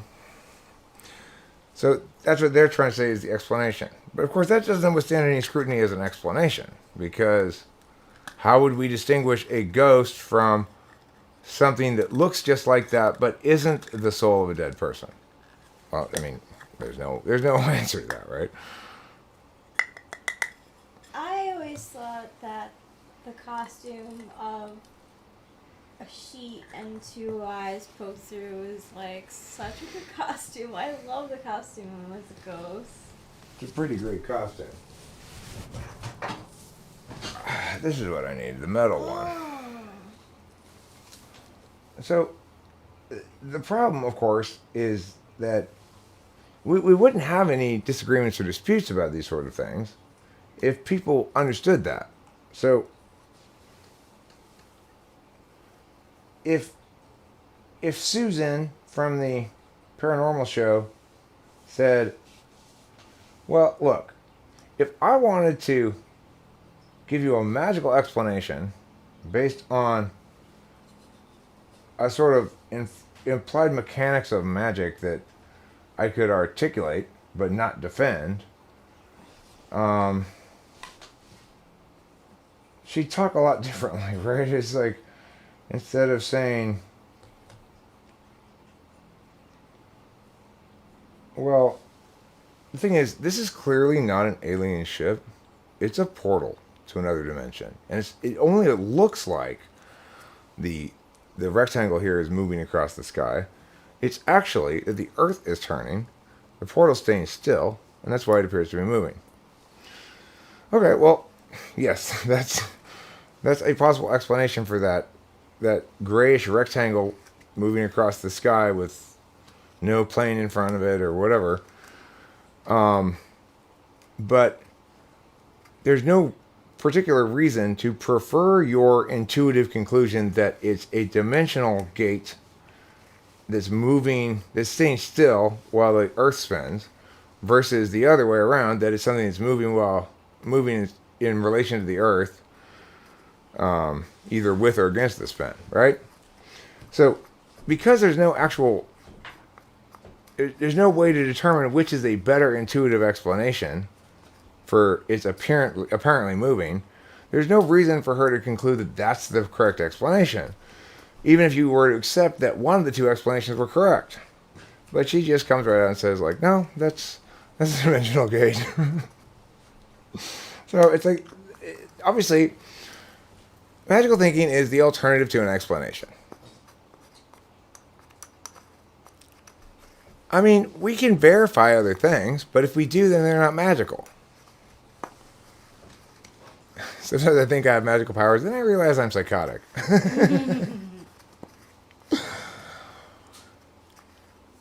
I mean, look, so here's an example. One time I found this bear in Laverne. It was up, it had been there probably for decades, I don't know. It was a super old house, and it was like it was like an old bear little figurine.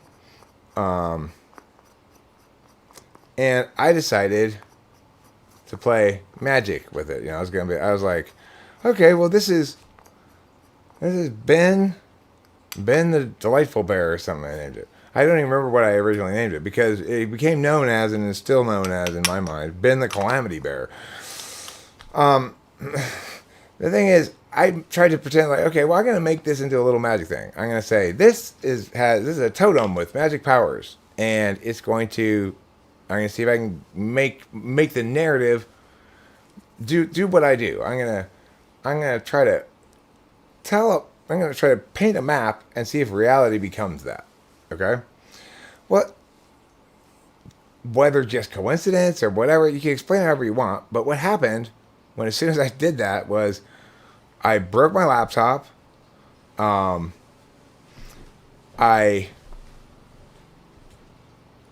was some other bad thing happened shortly thereafter that. Then shortly after that, I went outside and said, okay, this thing may be unlucky. I'm going to point it that direction.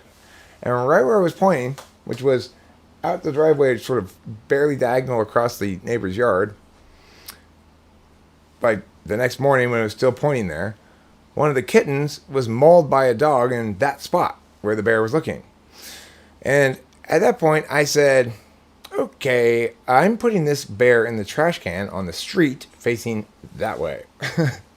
Now, if you were to say, Eric, did you believe that was magic? Well, I behaved as though I did.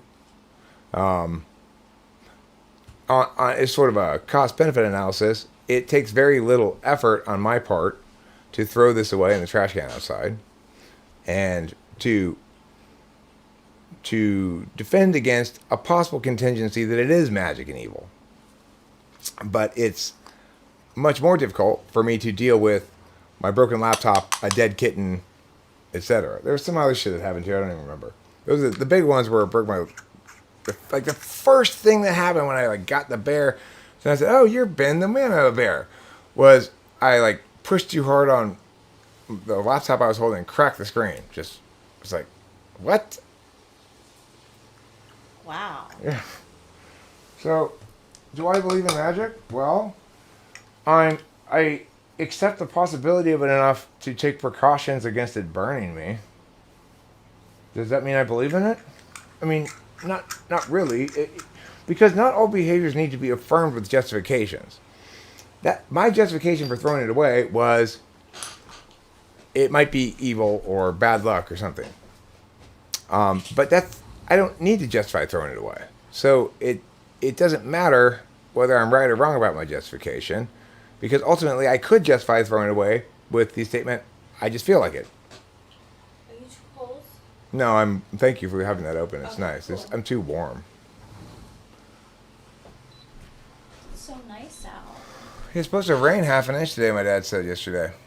Yeah, I checked on my app though. It looks like it might happen tomorrow. These do look like rain clouds. Well, and Winston's mom, there are other things like that I avoid because of just general not wanting to taunt the magical realm into Yeah. rebounding against me. So Yeah. I also am a little iffy. I've not used a Ouija board since I was a kid, but I'd be a little bit iffy about trying it. I don't really like the idea of going out of my way to engage magical forces that aren't Christianity. Yeah. And when I do tarot readings, I generally try not to predict the future. Or if I do, I'll say words that indicate this is a prediction, not a forecasting of your fate. Okay?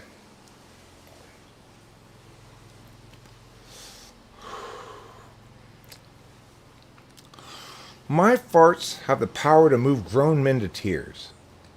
That's how beautiful the sound of them is, and how enticing the fragrance.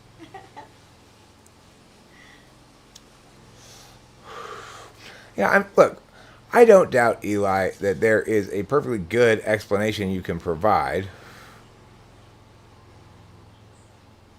I don't know what Rachel is. What? OKN says, are you and Rachel both Christian? I'm Christian. I don't know about Rachel. What are you, Christian? I don't know what you are. I consider myself Christian, yeah. We don't really talk about it. Oh, yeah. It's like, it doesn't matter to me whether she's Christian or not. Yeah. As long as she upholds basic Judeo-Christian values, like, don't steal, don't cheat, it's fine. Whether she attributes them to Judeo-Christian origins or not is irrelevant. I don't attribute my understanding of morality to Christianity particularly. Well, I don't know. I was a churchgoer for like a really long time. I believe in God. So, and I really like the stories of the Bible. I would say I'm Christian. Yeah. Cool. The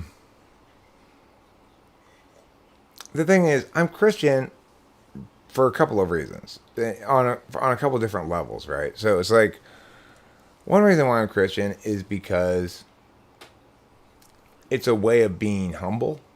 In other words, picking a side here, and not reserving ambiguity tolerance, not reserving a lack of an answer, so I won't be wrong, is a form of humility. It's saying, on this matter, I don't get to be right or wrong. I just have to be another a worker among workers, So,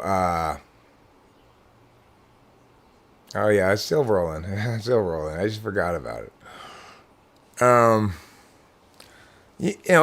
Obviously any intellectual can easily enough say, well, why Christian God? Why not Mia God? Why not Mia?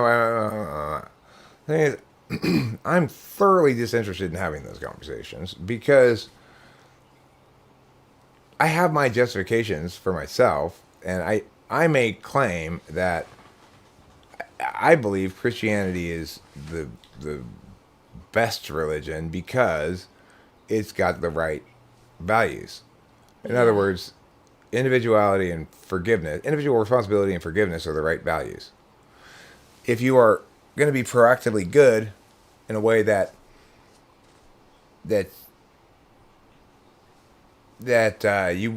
you gain positive moral points, it is forgiveness. So in other words, I have the right to claim to demand justice if something unjust happened. But I also have the capacity to forgive and say, you know what? I don't need my pound of flesh. And so it is absolutely true that at the core value, people who genuinely understand everything are going to say, I can't be that angry at you because I understand how your bad behavior is an expression of your own pain and suffering rather than malevolence. Of course, the thing is, it's a balancing act. Human beings are both capable of that kind of divine style compassion, and they are capable of exploiting that. So we need both justice and forgiveness. I mean, I don't think Judeo-Christianity should include Islam.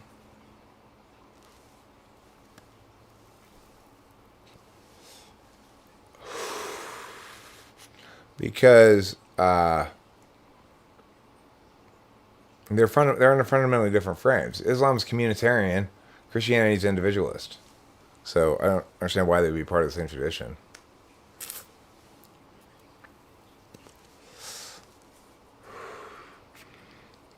I mean, even if they began with the same stories, they reflect a fundamentally different tradition because they're approaching the question through a different angle. If you're approaching through a communitarian angle, it's inconsistent with Christianity. Because Christianity would afford every individual equal responsibility to not sin, and equal capacity to forgive, and equal responsibility to be humble before God. You know, I was working with my student Jeffrey on a sonnet that he picked to analyze that is called, by Milton, which is called, well, the famous line of it is, they also serve for only sit and wait. Milton. They also, yeah, there we go. Alright, so the poem reads this. When I consider how my light is spent ere half my days in this dark world and wide, and that one talent which is death to hide lodged with me useless, though my soul more bent to serve there with my Maker and present my true account lest he returning chide, doth God exact day labor, light denied? I fondly ask, but patience to prevent that murmur soon replies, God doth not need either man's work or his own gifts, who best bear his mild yoke, they serve him best. His state is kingly, thousands at his bidding speed, and post or land and ocean without rest, they also serve who only stand and wait. So, I mean, this is a fundamentally different perspective than Islam has. Islam's like, no, you cannot stand and wait. You cannot sit there and do nothing. You need to pray 6 times a day, this direction, yeah. It's full of a bunch of TE and FE bullshit. So, whether or not it's descended from Abraham or not is irrelevant, because it represents a fundamentally different intellectual and moral tradition. And in fact, we see the failure of that moral tradition as most of the Islamic world operates under a pre-Enlightenment frame of reference, in which free expression is secondary to what they deem sacred, in which individual rights are they're secondary to what they deem appropriate gender roles, for example. No, being gay is not a sin. Why would I think that? Sins are things that violate rights. So, why is adultery a sin? Because it's a lie. You've engaged in a global scale lie. You're saying, yes, you can reliably join me as a life partner on this boat, but you don't plan to actually stay on the boat. You're just going to abandon them in the middle of the ocean by jumping off the boat or getting in some other boats or whatever. So that's why adultery is fundamentally evil and wrong, is that it is taking advantage of somebody's trust that you will uphold your end of the contract and then not upholding your end of the contract. So, I mean, obviously, if you're going to talk about Islam and Christianity sharing a common sort of paradigm, then you'd say, well, Old Testament Christianity and Islam have a common paradigm, which is to say it's a pre-Enlightenment way of thinking. Whereas New Testament Christianity, even though it occurred before the Enlightenment, fundamentally reflects a post-Enlightenment frame of reference, which is to say individualism and logic, and the unique value of each individual, FI. So it's FITI, NI, rather than FETE. You know?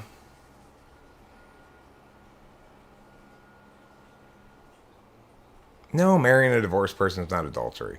I mean cheating on someone. When I say adultery, I mean cheating on someone, whether you're married to them or not. If you want to see how the world ends, read both the Bible and the Quran. I mean, if I want to see how the Bible and Quran say the world ends, then I would read those.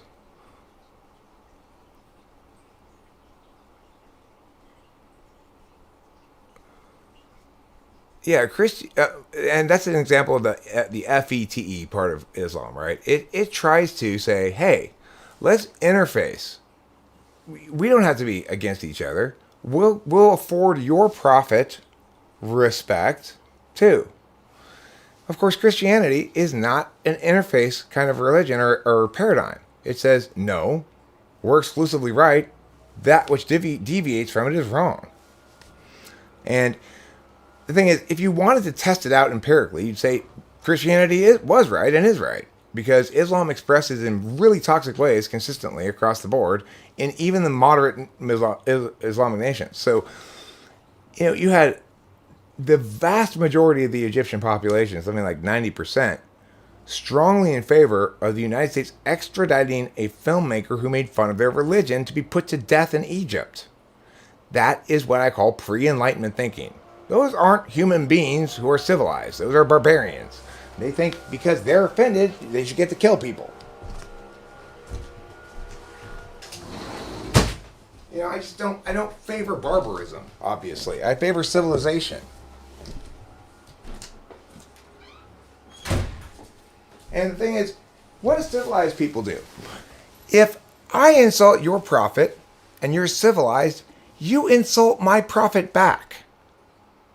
But if you're FETE, that's the wrong way of doing it, right? That's not interfacing. You're not working together. Well, I don't want to work together with you, Islam. You're wrong. I want to oppose you.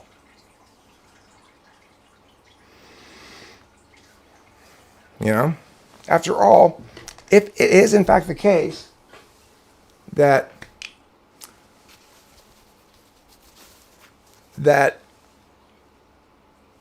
being Islamic means I have to not draw pictures of Muhammad. I have to not talk shit about Muhammad. Well, then that's obviously not God. Because God supposedly loves us. Yeah. And God is good, right? And God laughs at my jokes, my blasphemous jokes. He doesn't want to kill me because of them. No. He thinks they're funny. Yeah, he did. He made you funny. Yeah, he made me funny for a reason, so I could tell jokes. So I could draw pictures of Muhammad saying, I've got poop on my face, I'm Muhammad. And everyone goes, ha ha ha. That's hilarious. You've offended all of the Islamic world. It is hilarious that they think they can get offended over shit like that. It's hilariously horrible.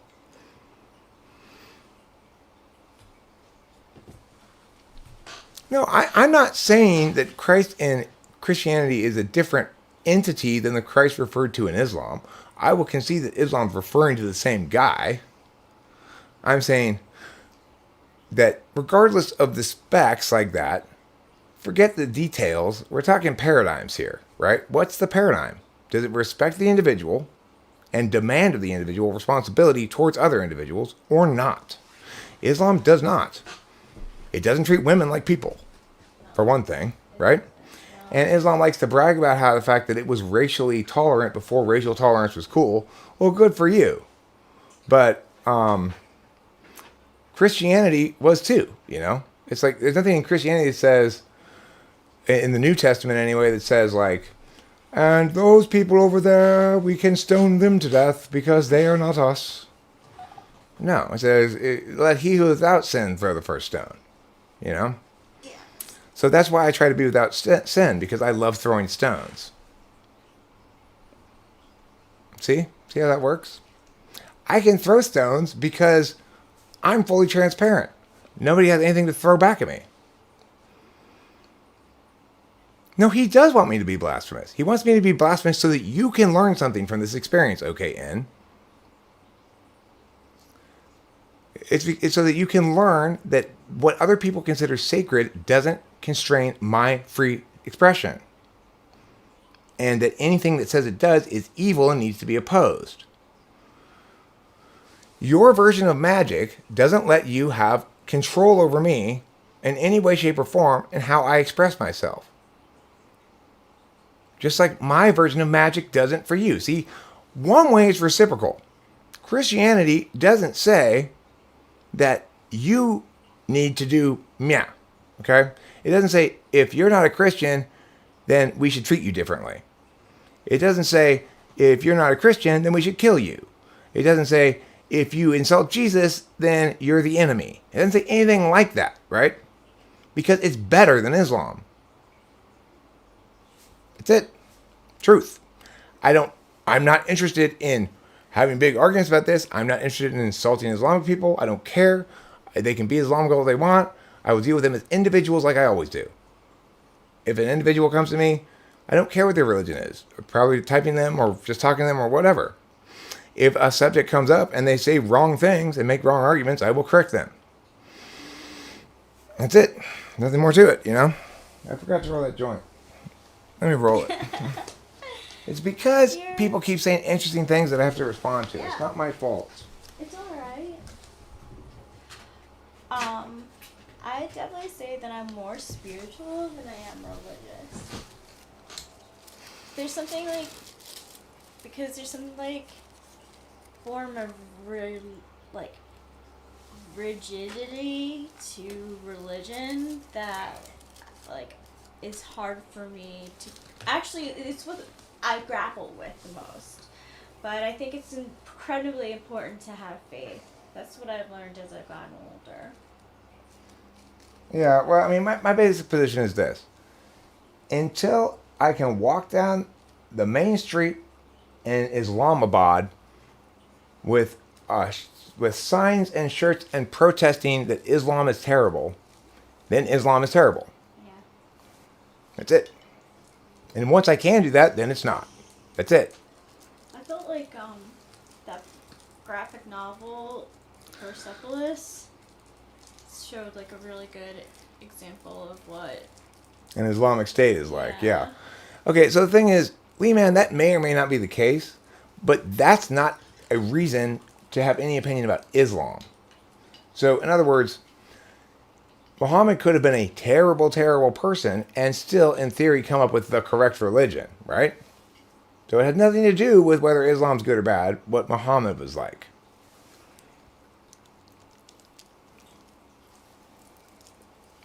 So let's not even go there, right? It's that doesn't invalidate Islam. It just makes Muhammad a terrible person. And, it was a different time. And, I mean, even in that time, I don't think anybody thought that was okay. Because they were, 9 years old aren't even pubescent. But regardless, the point is, that's not what makes Islam wrong. Some days are sunny, but most days are Shuni, or Shiite.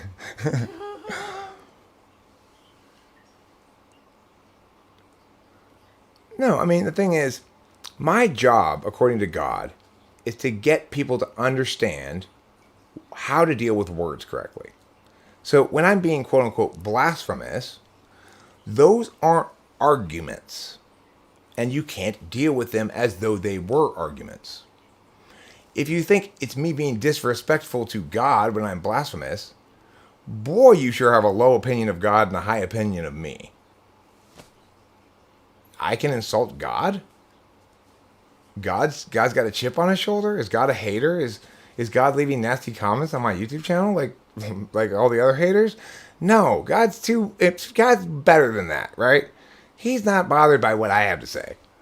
He's not insulted because I'm making jokes about Christianity and stuff. The reason those jokes are funny is because people like you exist who go, hey, listen, Eric, I know you have the right, but still, I mean, show some respect for God. That's what makes it funny to make jokes about coming on Jesus' face. Otherwise, it wouldn't be funny. I mean, and it was funny. His eyes were stinging. He complained. You should hear that little bitch whining about that thing. It's like, hey, Jesus, take my load in your eyes and deal with it. See, it's funny because you care about that thing. And my job is to make sure that you understand that those words aren't arguments. You know? Those words are not arguments. There's no such thing as insulting God. You're not that important. I'm not that important. I can't insult God any more than I can, intimidate a Tyrannosaurus Rex, right? And what am I going to intimidate a T-Rex with my, look at here, mister. Hey, I'm going to get you. And then this Tyrannosaurus Rex runs in terror? No. I can no more insult God than I can. Yeah, protein on his face is not a bad thing. It's also good for the skin, apparently. I don't know, but and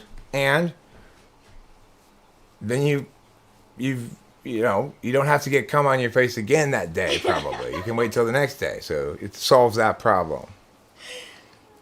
All right, let's smoke this joint now. I want to especially thank Artie for making this joint happen. Thank you, Artie. Artie, you are a gentleman, a scholar, and a maker of joint happenings.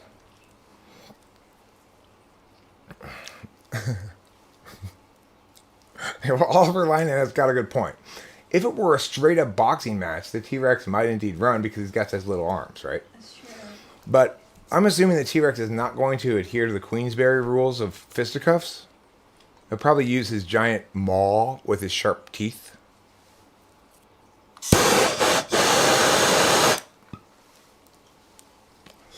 So it's like, that's what happens when you make a faulty assumption, Oliver Linehan. You assumed we'd all be fighting by Queensberry rules. That's why you're wrong. I hope you learned something this time, okay? I hope you learned the same lesson that OKN just learned about blasphemy, except about being wrong. And listen, I'm tired. Nobody should be making jokes about Tyrannosaurus Rex. It's disrespectful. T-Rex is dead. Yeah, they can't defend themselves. It's not fair to say those things about dead things. We know that it has little arms, but it didn't know that it had little arms. It just thought it had, regular arms. It just had a big body. Right. It doesn't have little arms. It just has a a big body. Yeah. Right. So, it didn't think that it had a problem back then, but we're giving it problems by telling it that it has short arms. Right, but I don't adhere to. I'm not a slave to the text of the Bible at all. As a Christian, I don't feel any particular. I don't think the Bible is particularly informative about Christianity. You might say, Eric, that's fucking crazy. It's the source text, right?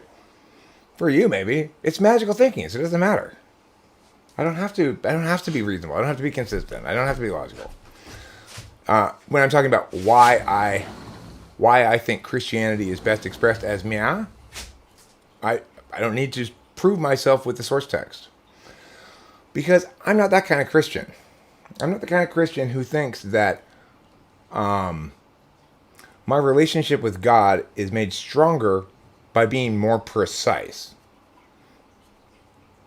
And that's because I have a correct relationship with God. And people who have a different relationship with God are, that's right, rhymes with bong, rhymes with song, rhymes with long, it's wrong.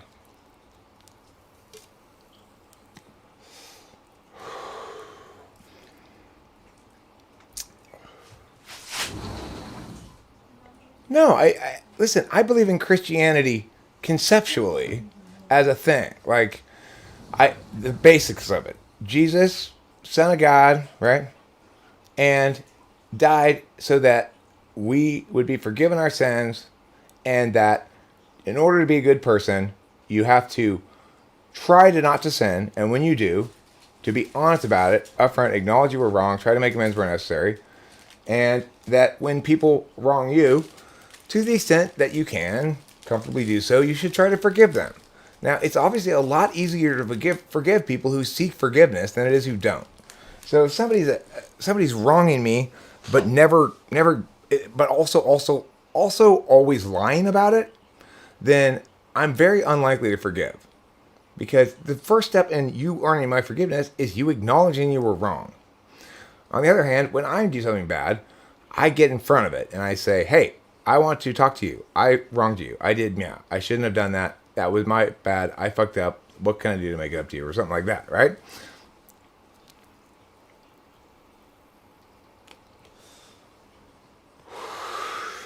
That's the core message of Christianity. All the other stuff is ancillary nonsense. You don't need to know it. What difference does it make whether whether the Bible says, you can't say these words, but you should say these words? Then it's wrong there, obviously.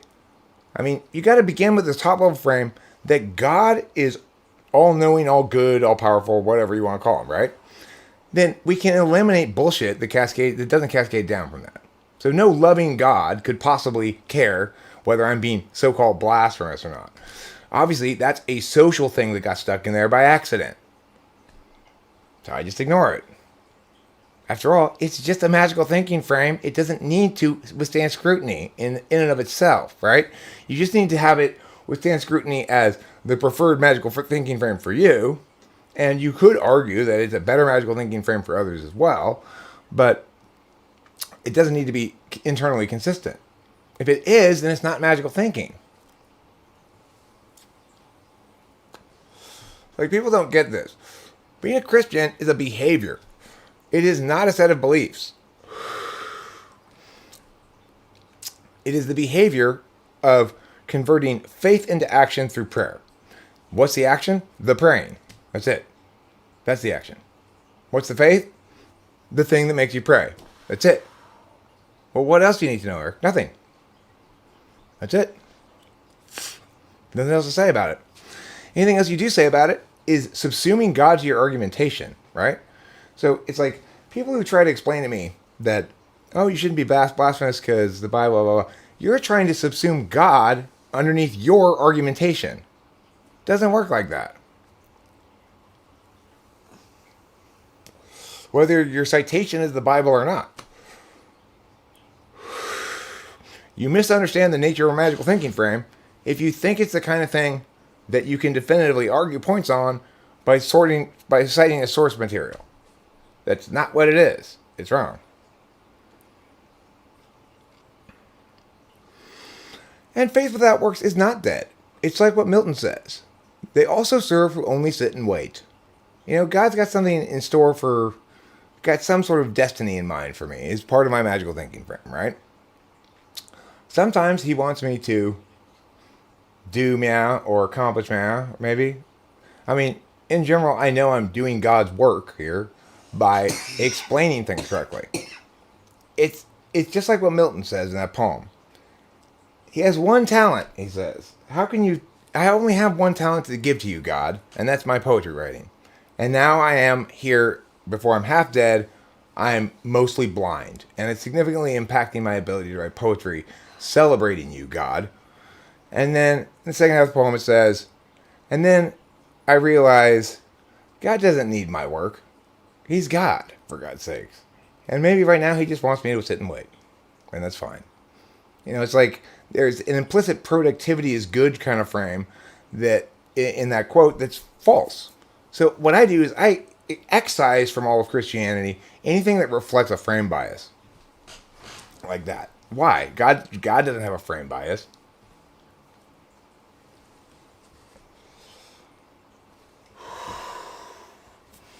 So why should I? Why should I? I don't have to embrace a frame bias in order to be godly. I just have to accept that what's universally true for everybody is true for me as well.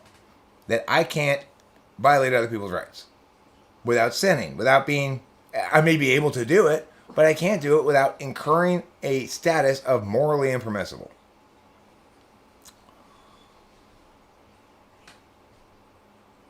No, it's strictly Christian. It's just that Christians don't understand their own magical thinking frames very well, usually. So, in other words, if you're a Christian whose magical thinking frame includes the Bible a great deal, that's great. That's fine. But it would be a mistake to think that your citing of that source material makes you more right about God than me. I'm more right about God to the extent either of us can be more right about it. So,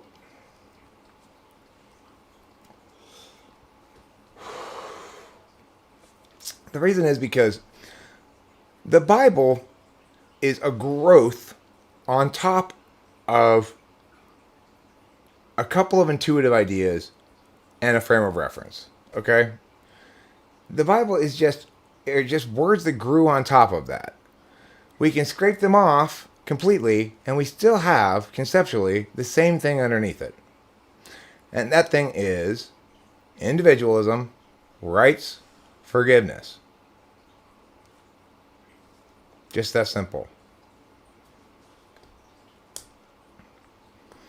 So it's like, for people who are arguing the details, it's sort of like we're all looking at a battleship.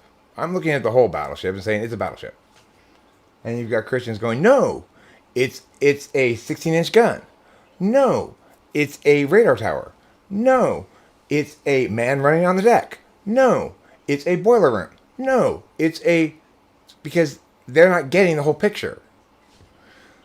So the thing is, the whole picture is, for every individual who's trying to express their understanding of God, they will frame it through their frames of reference. But for almost every individual who's trying to express their concepts about God, they do not understand that. So they're projecting their frame of reference onto both the Bible and God by there's so many words in the Bible that it's not conceivable for an individual to treat each of these words equally, right? So the part of the Bible that you care to cite and correct me about is the part of the Bible that you remember because it's consistent with your frame of reference that you don't fully understand. In contrast, I understand the way in which magical thinking frames interface with my other frames of reference because I'm an ENTP, so I'm mostly about mapping and metacognition like that. And a lot of other factors have caused me to figure it out where I might, other people you have to have a perfect storm of so many things to map something like this correctly that it's not surprising that nobody really does.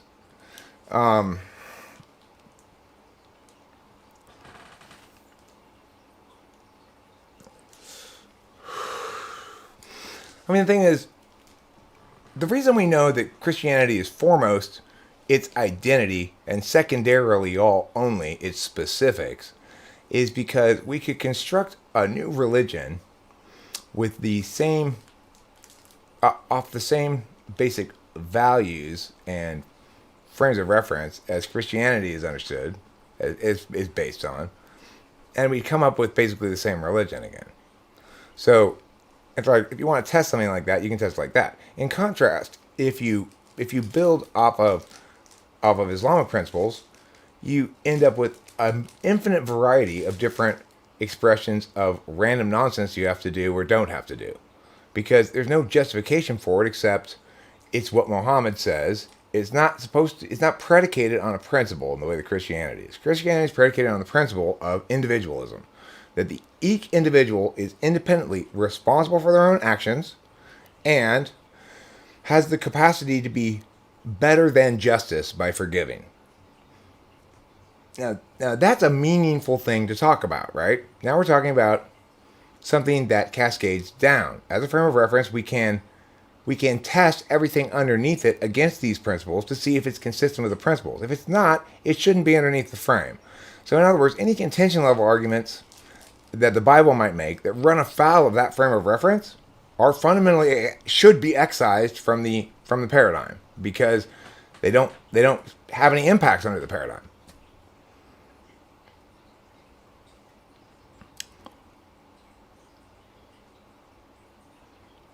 All right, so when we understand that, then we understand Christianity and God and religion and stuff correctly. Yes, I did just say your religious beliefs are wrong. But you know what? It's magical thinking, so I can do what I want. Why are my religious beliefs better than yours? Magic. That's why. Why else would they be better? Obviously, I've got better magic than you. Listen, they're different alchemical processes.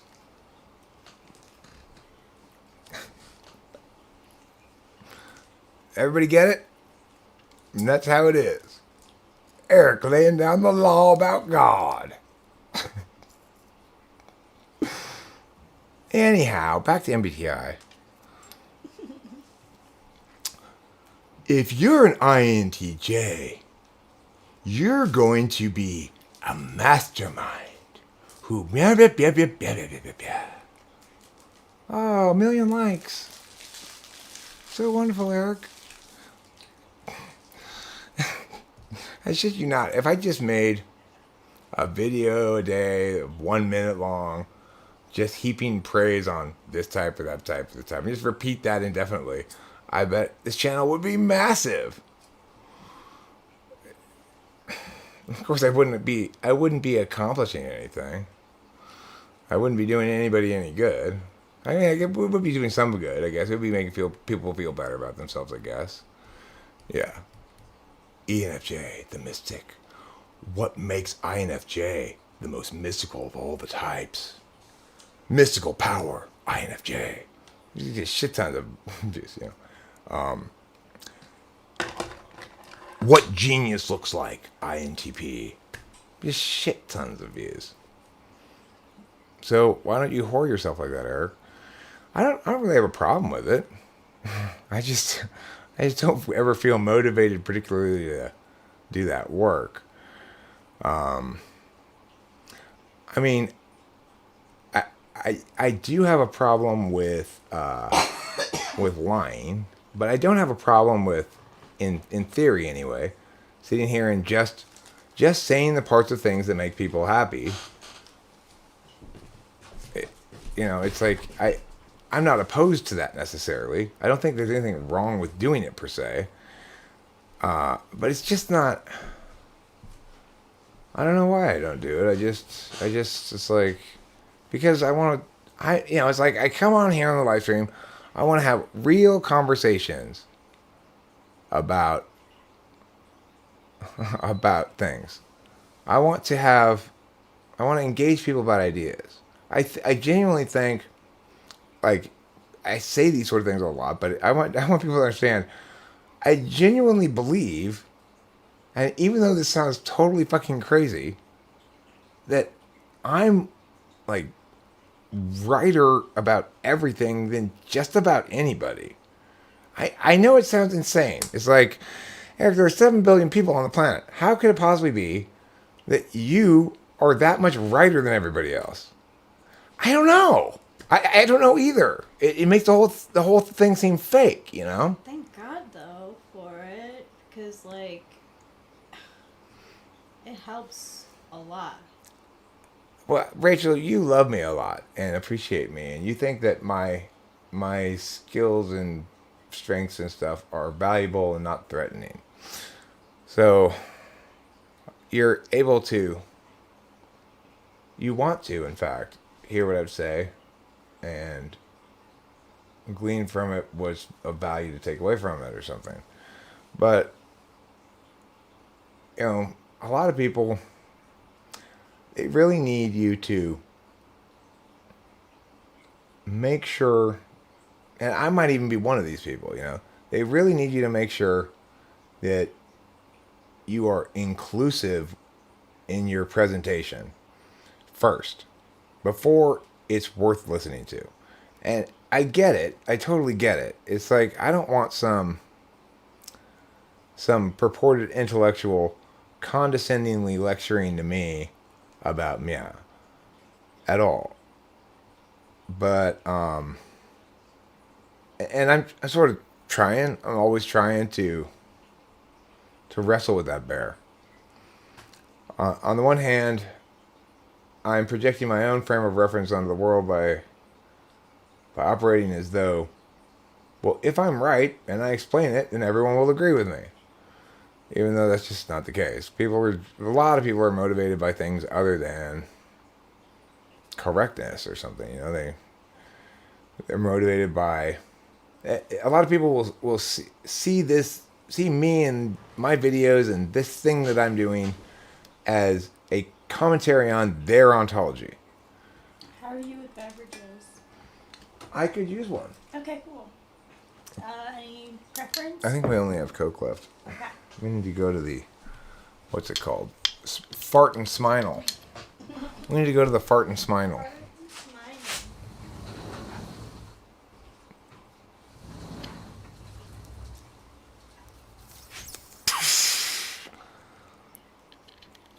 Let me see here what this person says. It's interesting that you believe that, but the person you claim to follow bases principles were raised in an Old Testament and formed into. I don't claim to follow a person. Did you mistake Christianity for a person? I don't claim to follow Christ. Okay? I don't presume that Christ is leading me. I presume that he's made his message loud and clear. And that when I conceptualize a person without sin, that has a name. It's Jesus.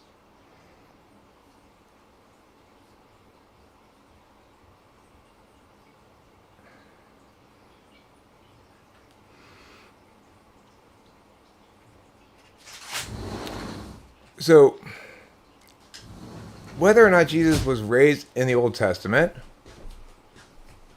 is irrelevant, right? Totally irrelevant. It doesn't. The fact that he was raised in the Old Testament, first of all, doesn't mean he validated it. If anything, he was the harbinger of the paradigm shift, right? By saying that's not okay anymore. So it's like, that argument's ridiculous, what you're saying there. Sure has gifted the ENTP type with, I'm not talking about the ENTP type. God's gifted me with myself, right? In other words, forget about ENTPs. I'm Eric. And he wants me to be happy being me. As long as I'm not violating rights or sinning, right? The reason blasphemy is not a sin is it doesn't violate anybody's rights. Just that simple. For there to be a sin, there needs to be a victim. If there's not a victim, there's not a sin.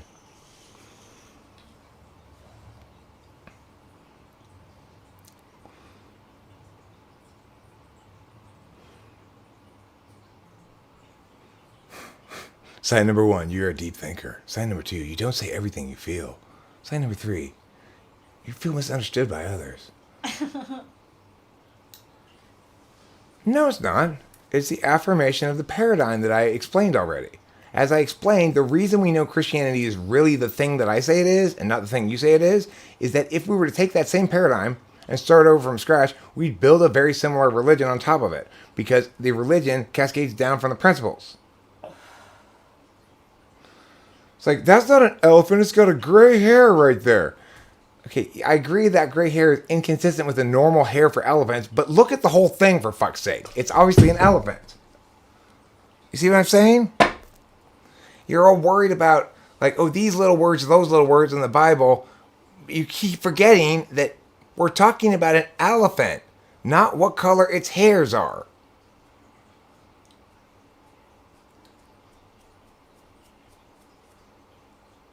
Thanks, Artie. Yeah, I mean, I'm not an ENTP. I'm Eric. I'm me. It is true that I am best described as an ENTP when we're talking about personality types. That's what personality type I am. But I don't think of myself as an ENTP. I think of myself as me.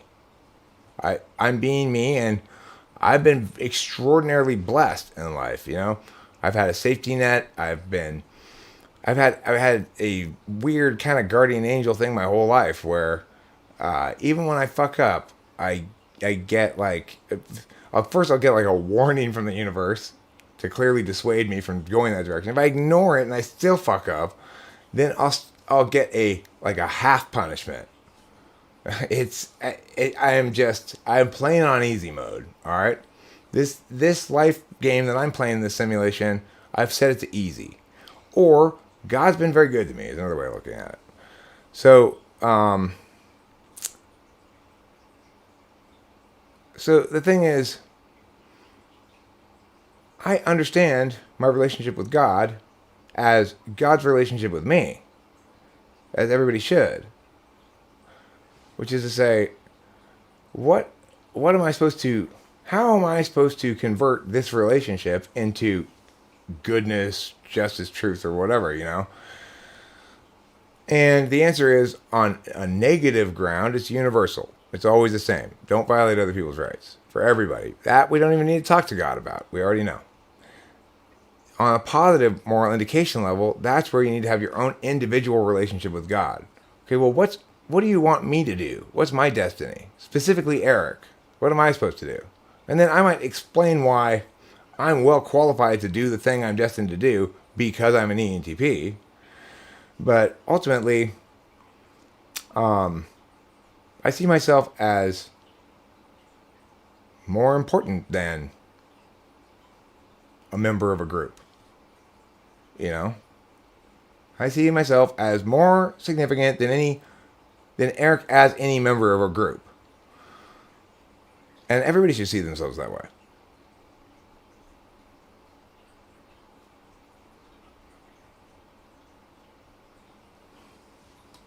ENFPs. Yeah. I see. You're still making jokes, Oliver. They are free thinkers, and that they're free from thinking.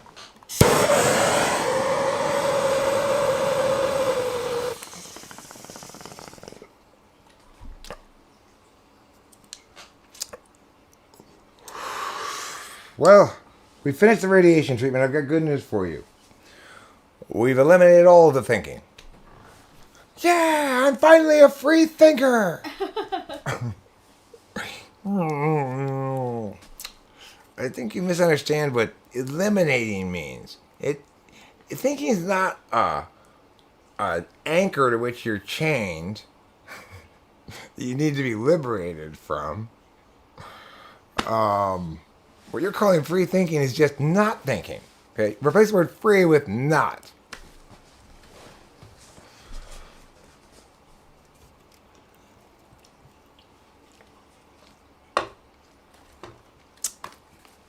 I'm sorry, ENFPs. That was great, thank you.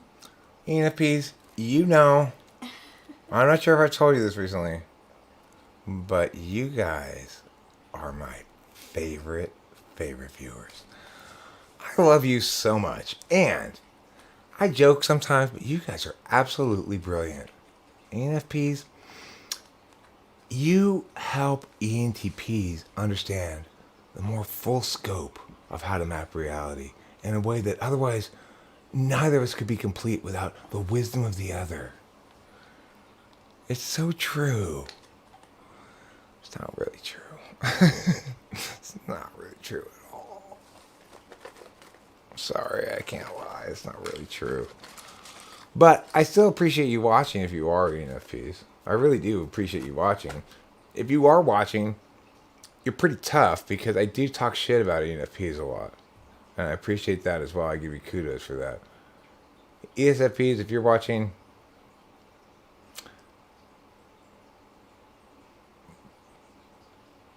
then you're probably not watching. If you're watching, you'd probably be talking in here right now. You'd probably be saying something. Can you just like you again? But maybe you are watching. ESFPs, you're welcome too. You know? I don't mean to shit on you either. I mean, I do mean to, but I'm sorry that I do it. I'll try not to. I'm going to try not to shit on ENFPs and ESFPs so much anymore. But because it's like today we talked in this live stream about Peter Singer and Judith Butler. What are both of those types? ENFPs.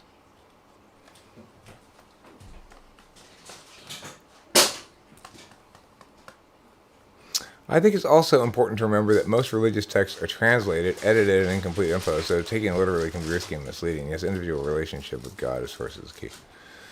Well, thanks, Lady Lou. It sounds like you and I are in agreement about the Almighty Lord, our Lord and Savior, Amen, Jesus Christ.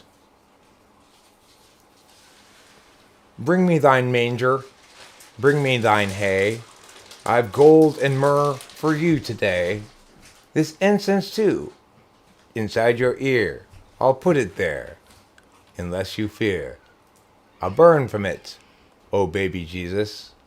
In which case I'll just have to leave it. The end. That's a religious poem about Jesus. Oh, oh, Jesus, up so high. Oh, oh, Jesus in the sky. Born of God, born of man. You're a special kind of spam. The kind I like to eat with eggs. If eggs were moral. Meow, meow, meow. I can't think of a word that means what I want it to mean that sounds like that right now. Read something he wrote. I think his brain is broken. Peter Singer is a weirdo. Yeah, he's fucking... Oliver Linehan, you have correctly diagnosed his medical condition, which is broken brain disorder. You should go into psychiatry. You can explain to Peter Singer he's got broken brain disorder. If eggs were as tasty as figs, it's pretty good. Did it rhyme with the thing I had rhymed before? If it did, then good. Old Testament scripts are part of the Dead Sea Scrolls. They said 95% of it was the same. Okay, well, I mean, but being the same as the original version means they haven't worked any of the bugs out. Obviously, nobody gets it right the first time. You've got a bunch of people's different perspectives, each of whom has... they wrote it, right? The Bible isn't filled with the book of Jesus, the book of the Holy Spirit, the book of God. It's filled with the book of Joe and Mark and Paul and Steve, right? Because those are the people who are telling you those stories. That is not God telling you those stories. It is not Jesus. It doesn't even claim to be. It is not the Holy Spirit. It doesn't even claim to be.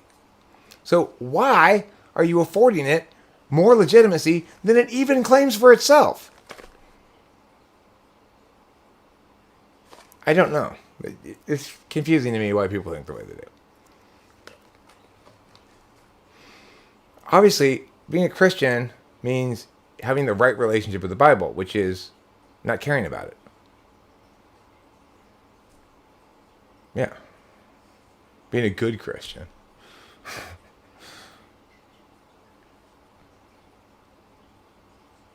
I feel like using it as an outline is pretty good.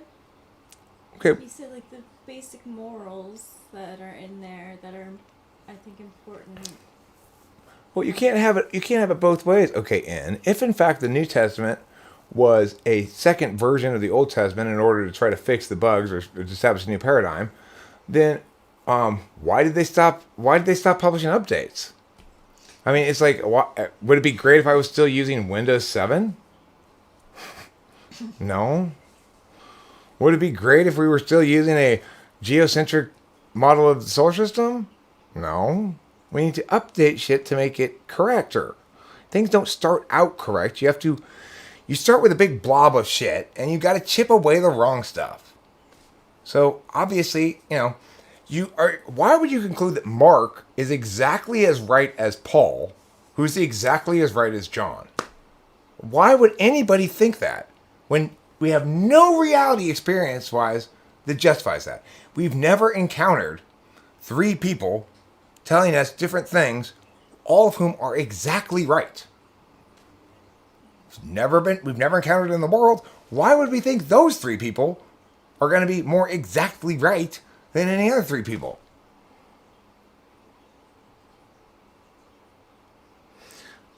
The word of God? I mean, it's not words from God. No giant voice shouted them down to the people writing them. Those words may be expressive of each individual's inspiration from God, but it doesn't matter how inspired you are, Mark. You're still a dude, which means you're probably wronger than me. Almost certainly. Almost 100%. No matter how inspired you are. I have divine inspiration sometimes too. To make sometimes some great melody might come out of me screwing around. I'm like, wow, that's really inspired. And I attribute that to God. But that doesn't make me writer about music. it does maybe make that intuitive melody right, but it doesn't mean that all the rest of the things I've generated musically in this chapter called Mark whatever are equally correct, equally resonant. Just because I have attained, just because I have an inspiration doesn't mean I manifest it correctly, completely, accurately, whatever.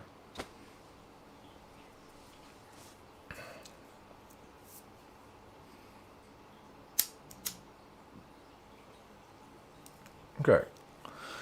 Alan Bryan, let me be clear. Michael Jackson sounds like this. Hey, that's not very nice of you. You're not being fair to me right now. Blanket. I do not sound like Michael Jackson. Thank God.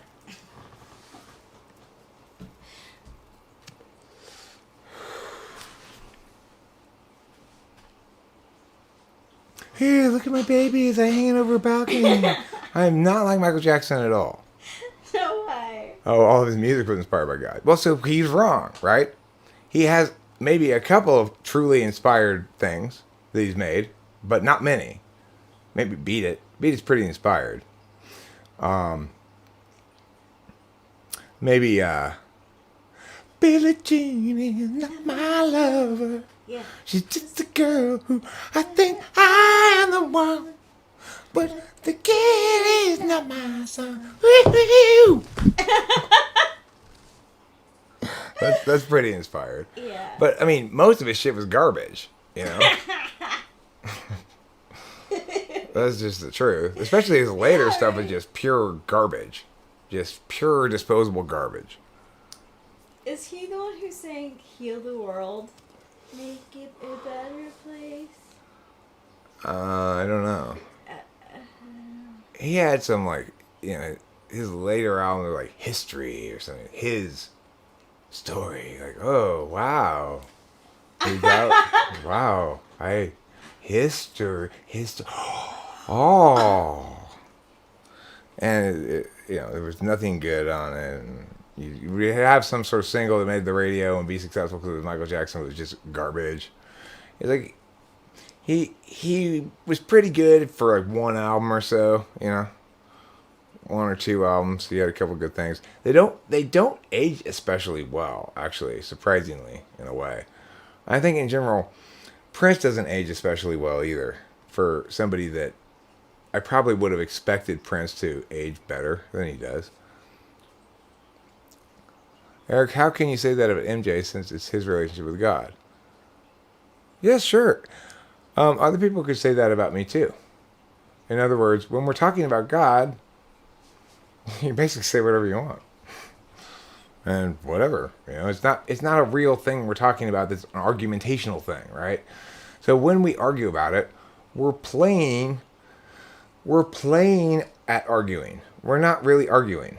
Because God's not about words, except insofar as you're directing those words towards Him.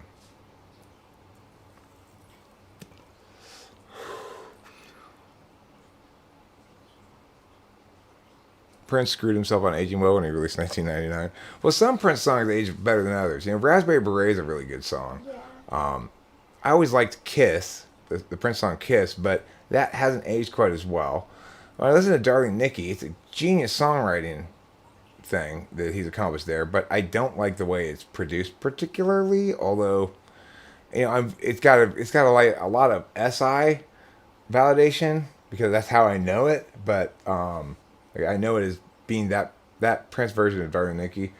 But the fact is, if you were to take that raw material and you're Prince, and you've just written Darling Nikki, you really fucked executing that thing.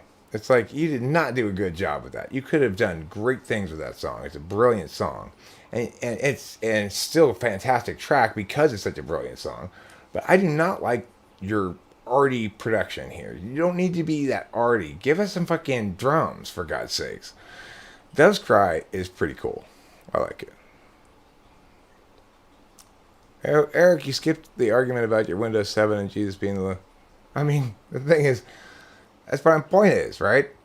Yes, I could win an argument with you about the Bible and stuff. Is that how your magical thinking frame works? That's not how mine works. If you win the argument, I'm not going to change my magical thinking. That's not true about non-magical thinking. If you win the argument, I'll change it. So when I'm arguing with you like this, it's kind of a joke. It's like I'm not. I don't actually. I'm just saying. Well, by that reasoning. So in other words, you shifted ground in your reasoning. Initially, you said, it's better because it's closer to the original text. In other words, actually, it's very, very close to the original text. So I'm going to invalidate your point here, lady, about translations and stuff, right? And I pointed out, well, there's no reason to think it's better because it's closer to the original. I mean, why should we think that? And you said, well, wasn't the New Testament an update to the Old Testament?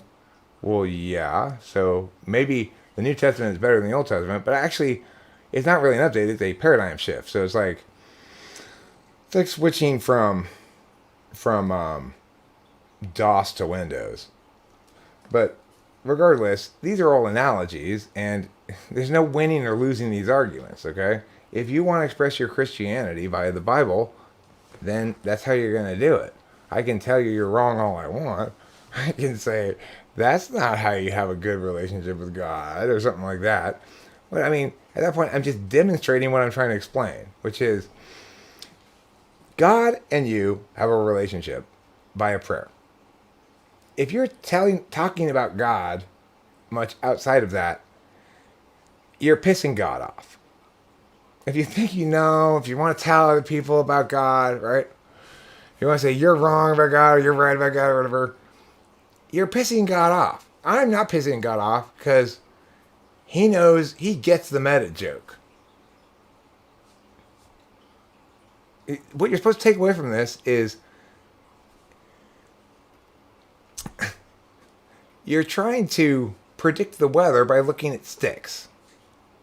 It doesn't work that way. You can't predict the weather by throwing some sticks and seeing how they land on the ground. That doesn't tell you anything about the weather, no matter how many magical powers you think you have. If it happens to be right, it'd just be a coincidence.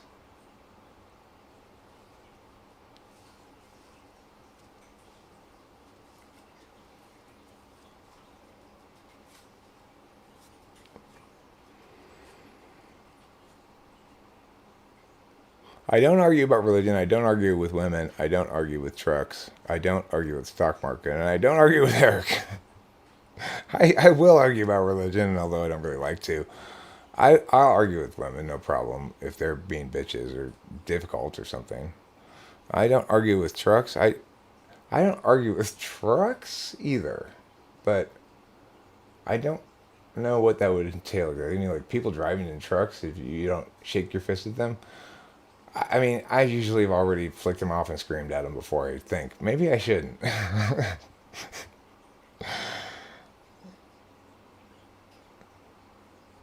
And Eric, in the God debate, isn't the effective status quo that God doesn't exist, since it is a positive affirmative assertion to claim that something does exist, so the God exists claim has burden?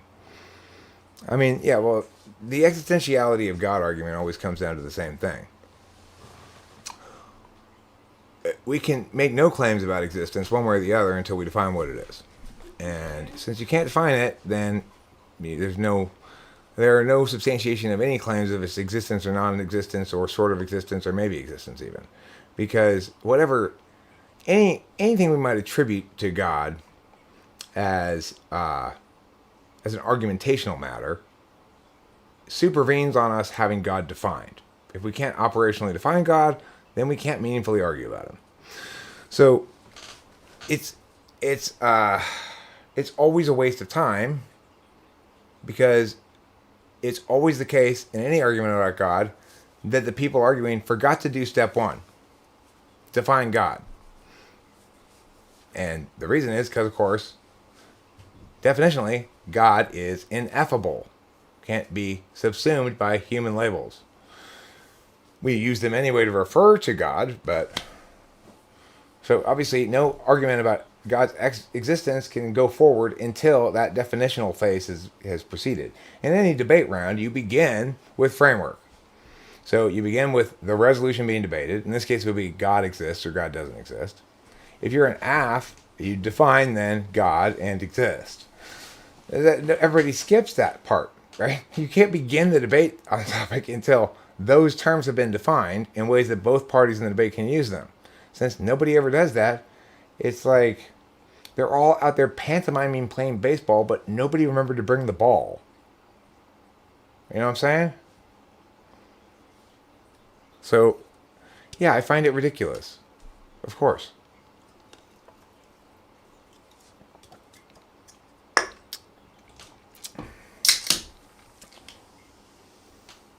But, you know, I find lots of things ridiculous. That doesn't necessarily make me mad. A lot of times it makes me laugh.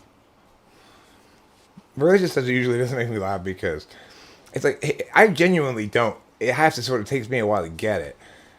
I was raised in an atheist family. My parents are atheists. My dad's a stringent atheist. So I don't get I just sort of don't experientially resonate with this whole feeling strongly about religion thing.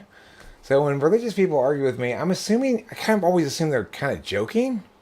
They can't actually mean that stuff.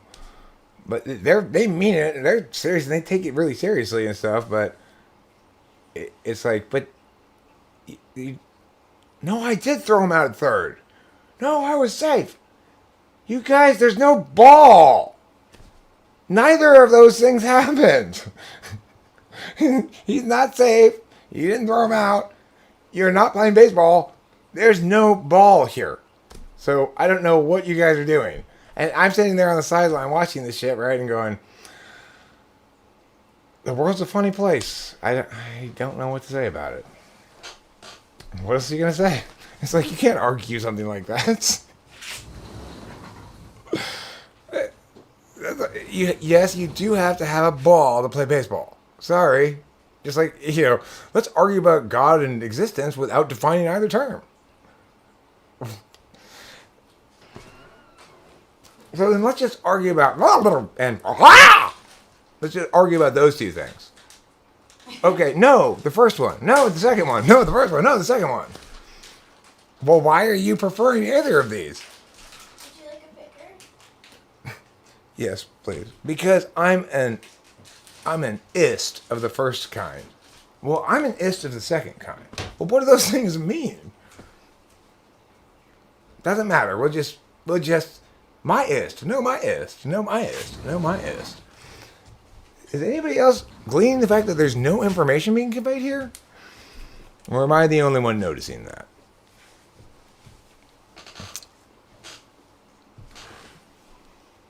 What time is it? 3:35? Well, how long have we been live streaming? 3 hours already? You guys were supposed to stop me after 30 minutes. You know that. You feel blarg and larg are diametric? No, you're not. You're missing the bigger picture, Eric. There's an underlying oneness to everything. Once you understand that, then you'll finally be ready to learn what the truth is. What is the truth? There are Sasquatches literally everywhere. If that's a big takeaway. Mm-hmm. That's the main takeaway I want everyone to take away from this video today. This simple and true statement. There are literally Sasquatches everywhere. Uh-huh. Literally. There's super literally Sasquatches everywhere all the time.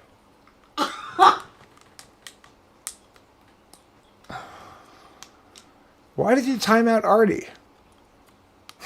Don't time out Artie, Dan. Why are you even a moderator? When did you become a moderator?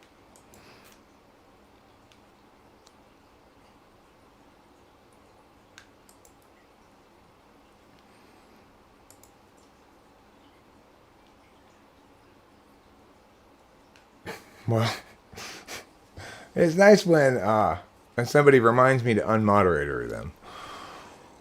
Okay. You're a Mahu Shujo? What's a Mahu Shujo? You're not a Mahu Shujo. You wrote something about my no definition argument above?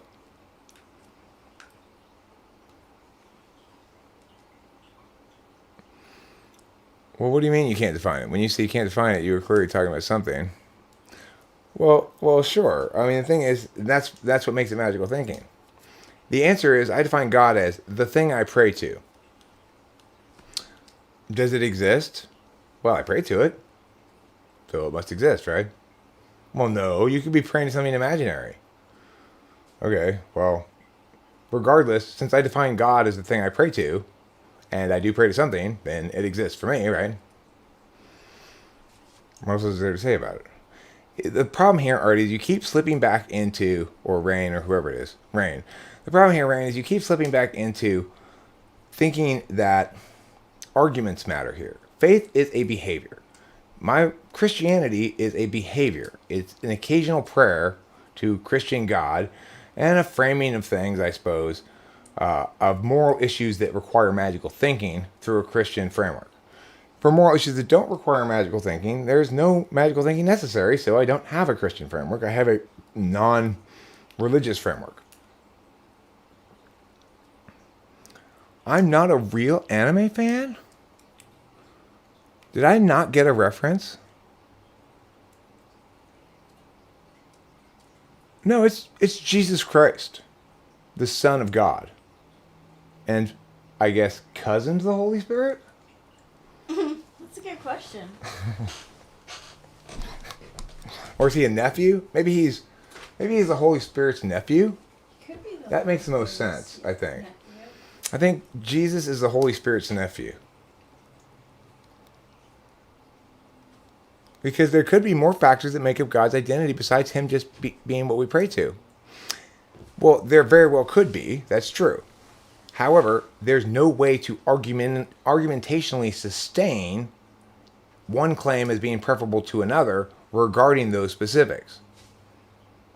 So that's the problem you have. If you're trying to argumentationally sustain them, you're trying to play baseball without a ball.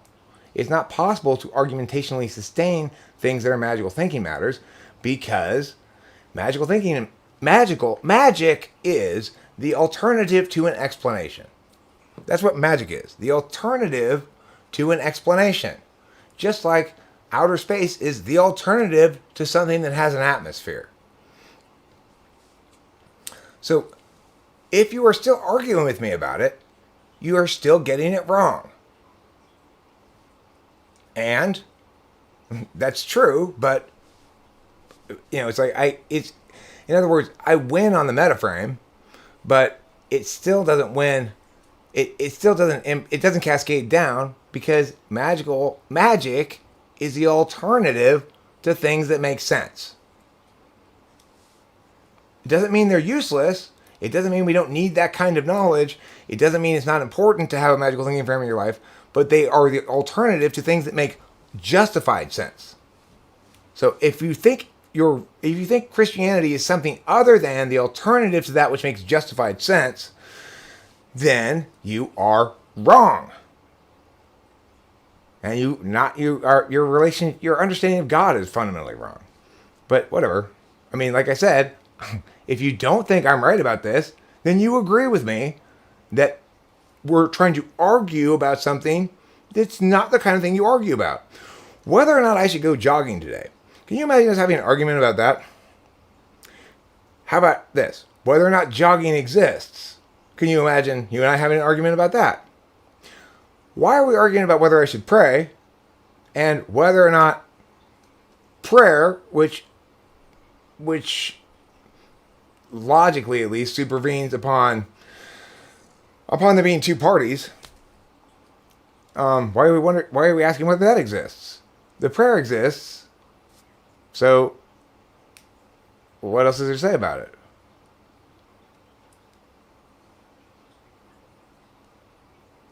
No, it is, OKN. It absolutely is. But whether it intends itself to be that or not, all magical thinking frames are necessarily alternatives to good explanations. God doesn't want you to mistake your rich magical relationship with him for a logical matter. And you are apparently insistent on doing so. You are angering him. Right now, he's writing next to your name, -1.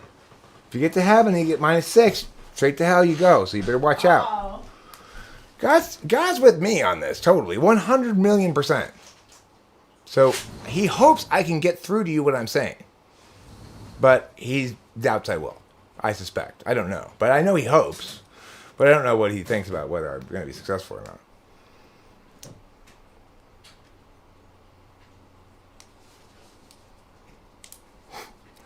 If she wants to be.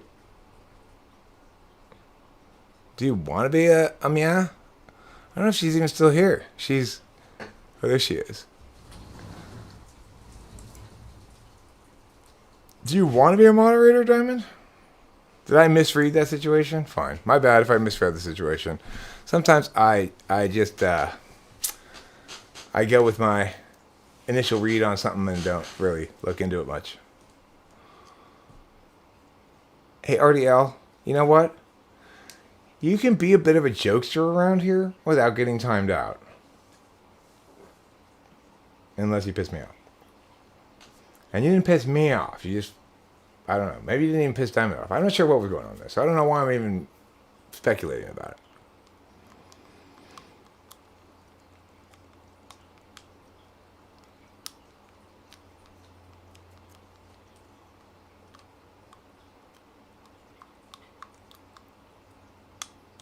You are the man, Eric.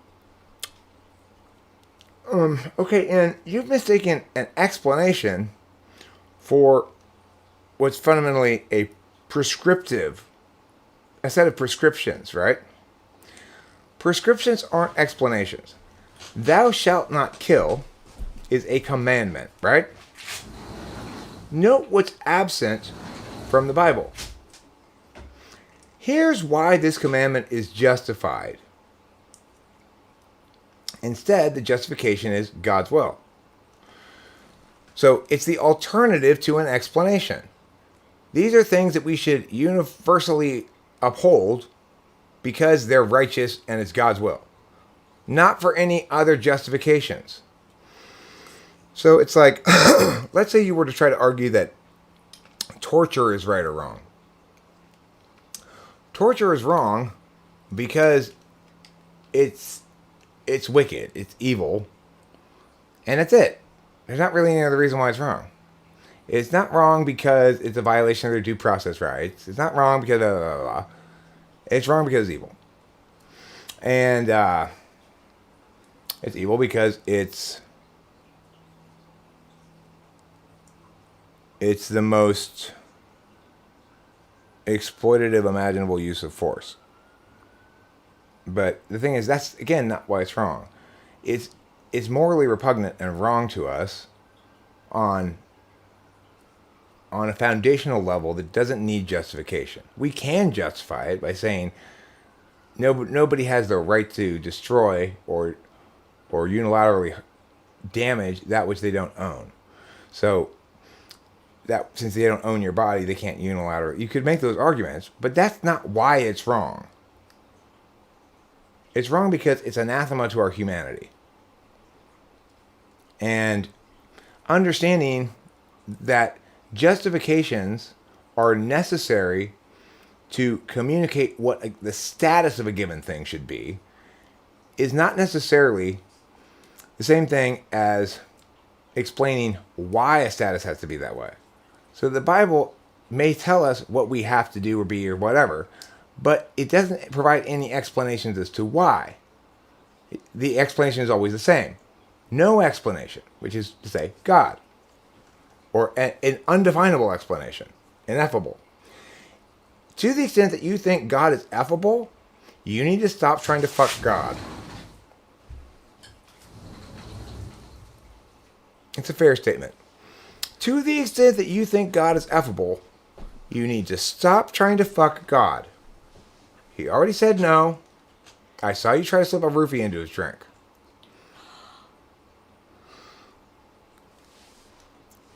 Okay, Jesus says we shouldn't even hate an individual because it is as if we have killed them in our hearts. Okay, but that's not that is a terrible reason. In other words, if that were an actual reason, we'd need to be able to operationalize this idea of killing them in their hearts. So, what would be another way to kill them in their hearts besides hating? And why is that bad to them? How have I? So it's as if I have killed them, but in my heart. The reason killing them is bad is because it wrongs them directly. So in that regard, Jesus is saying, you shouldn't hate people because that will distance you, make it such that you are unable to treat them as ends in themselves, and you will thereafter see them as means to an end. He expressed it in this poetic fashion. The way he expressed it might be a good way to get some people to understand it, okay? But it is not a good justification or explanation. It does not justify anything. It's a metaphor.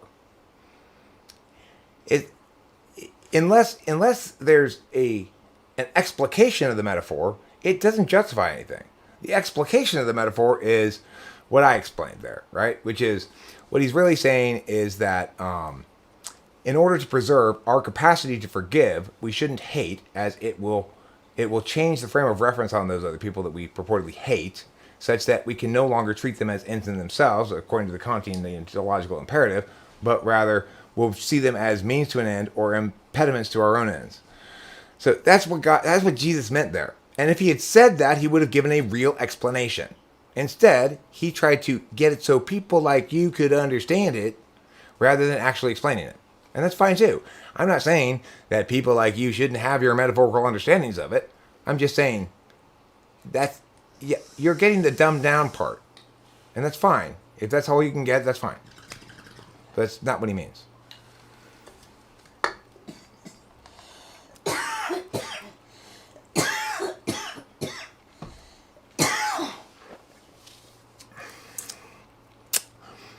So, are we clear about the difference between explanations and metaphors now?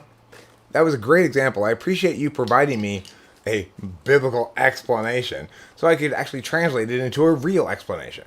And you can see the difference side by side. This is what not an explanation looks like. It's as if you're killing them in your heart. This is what yes, an explanation looks like. Now, it is also the case that you may feel as though you understand something after reading something that's not an explanation. Because not everybody understands things through reducible explanations like that. If you feel as though it helps you to more holistically understand what Jesus means to have that metaphor, then fantastic. But it still doesn't work as an argument. And that's just how it is.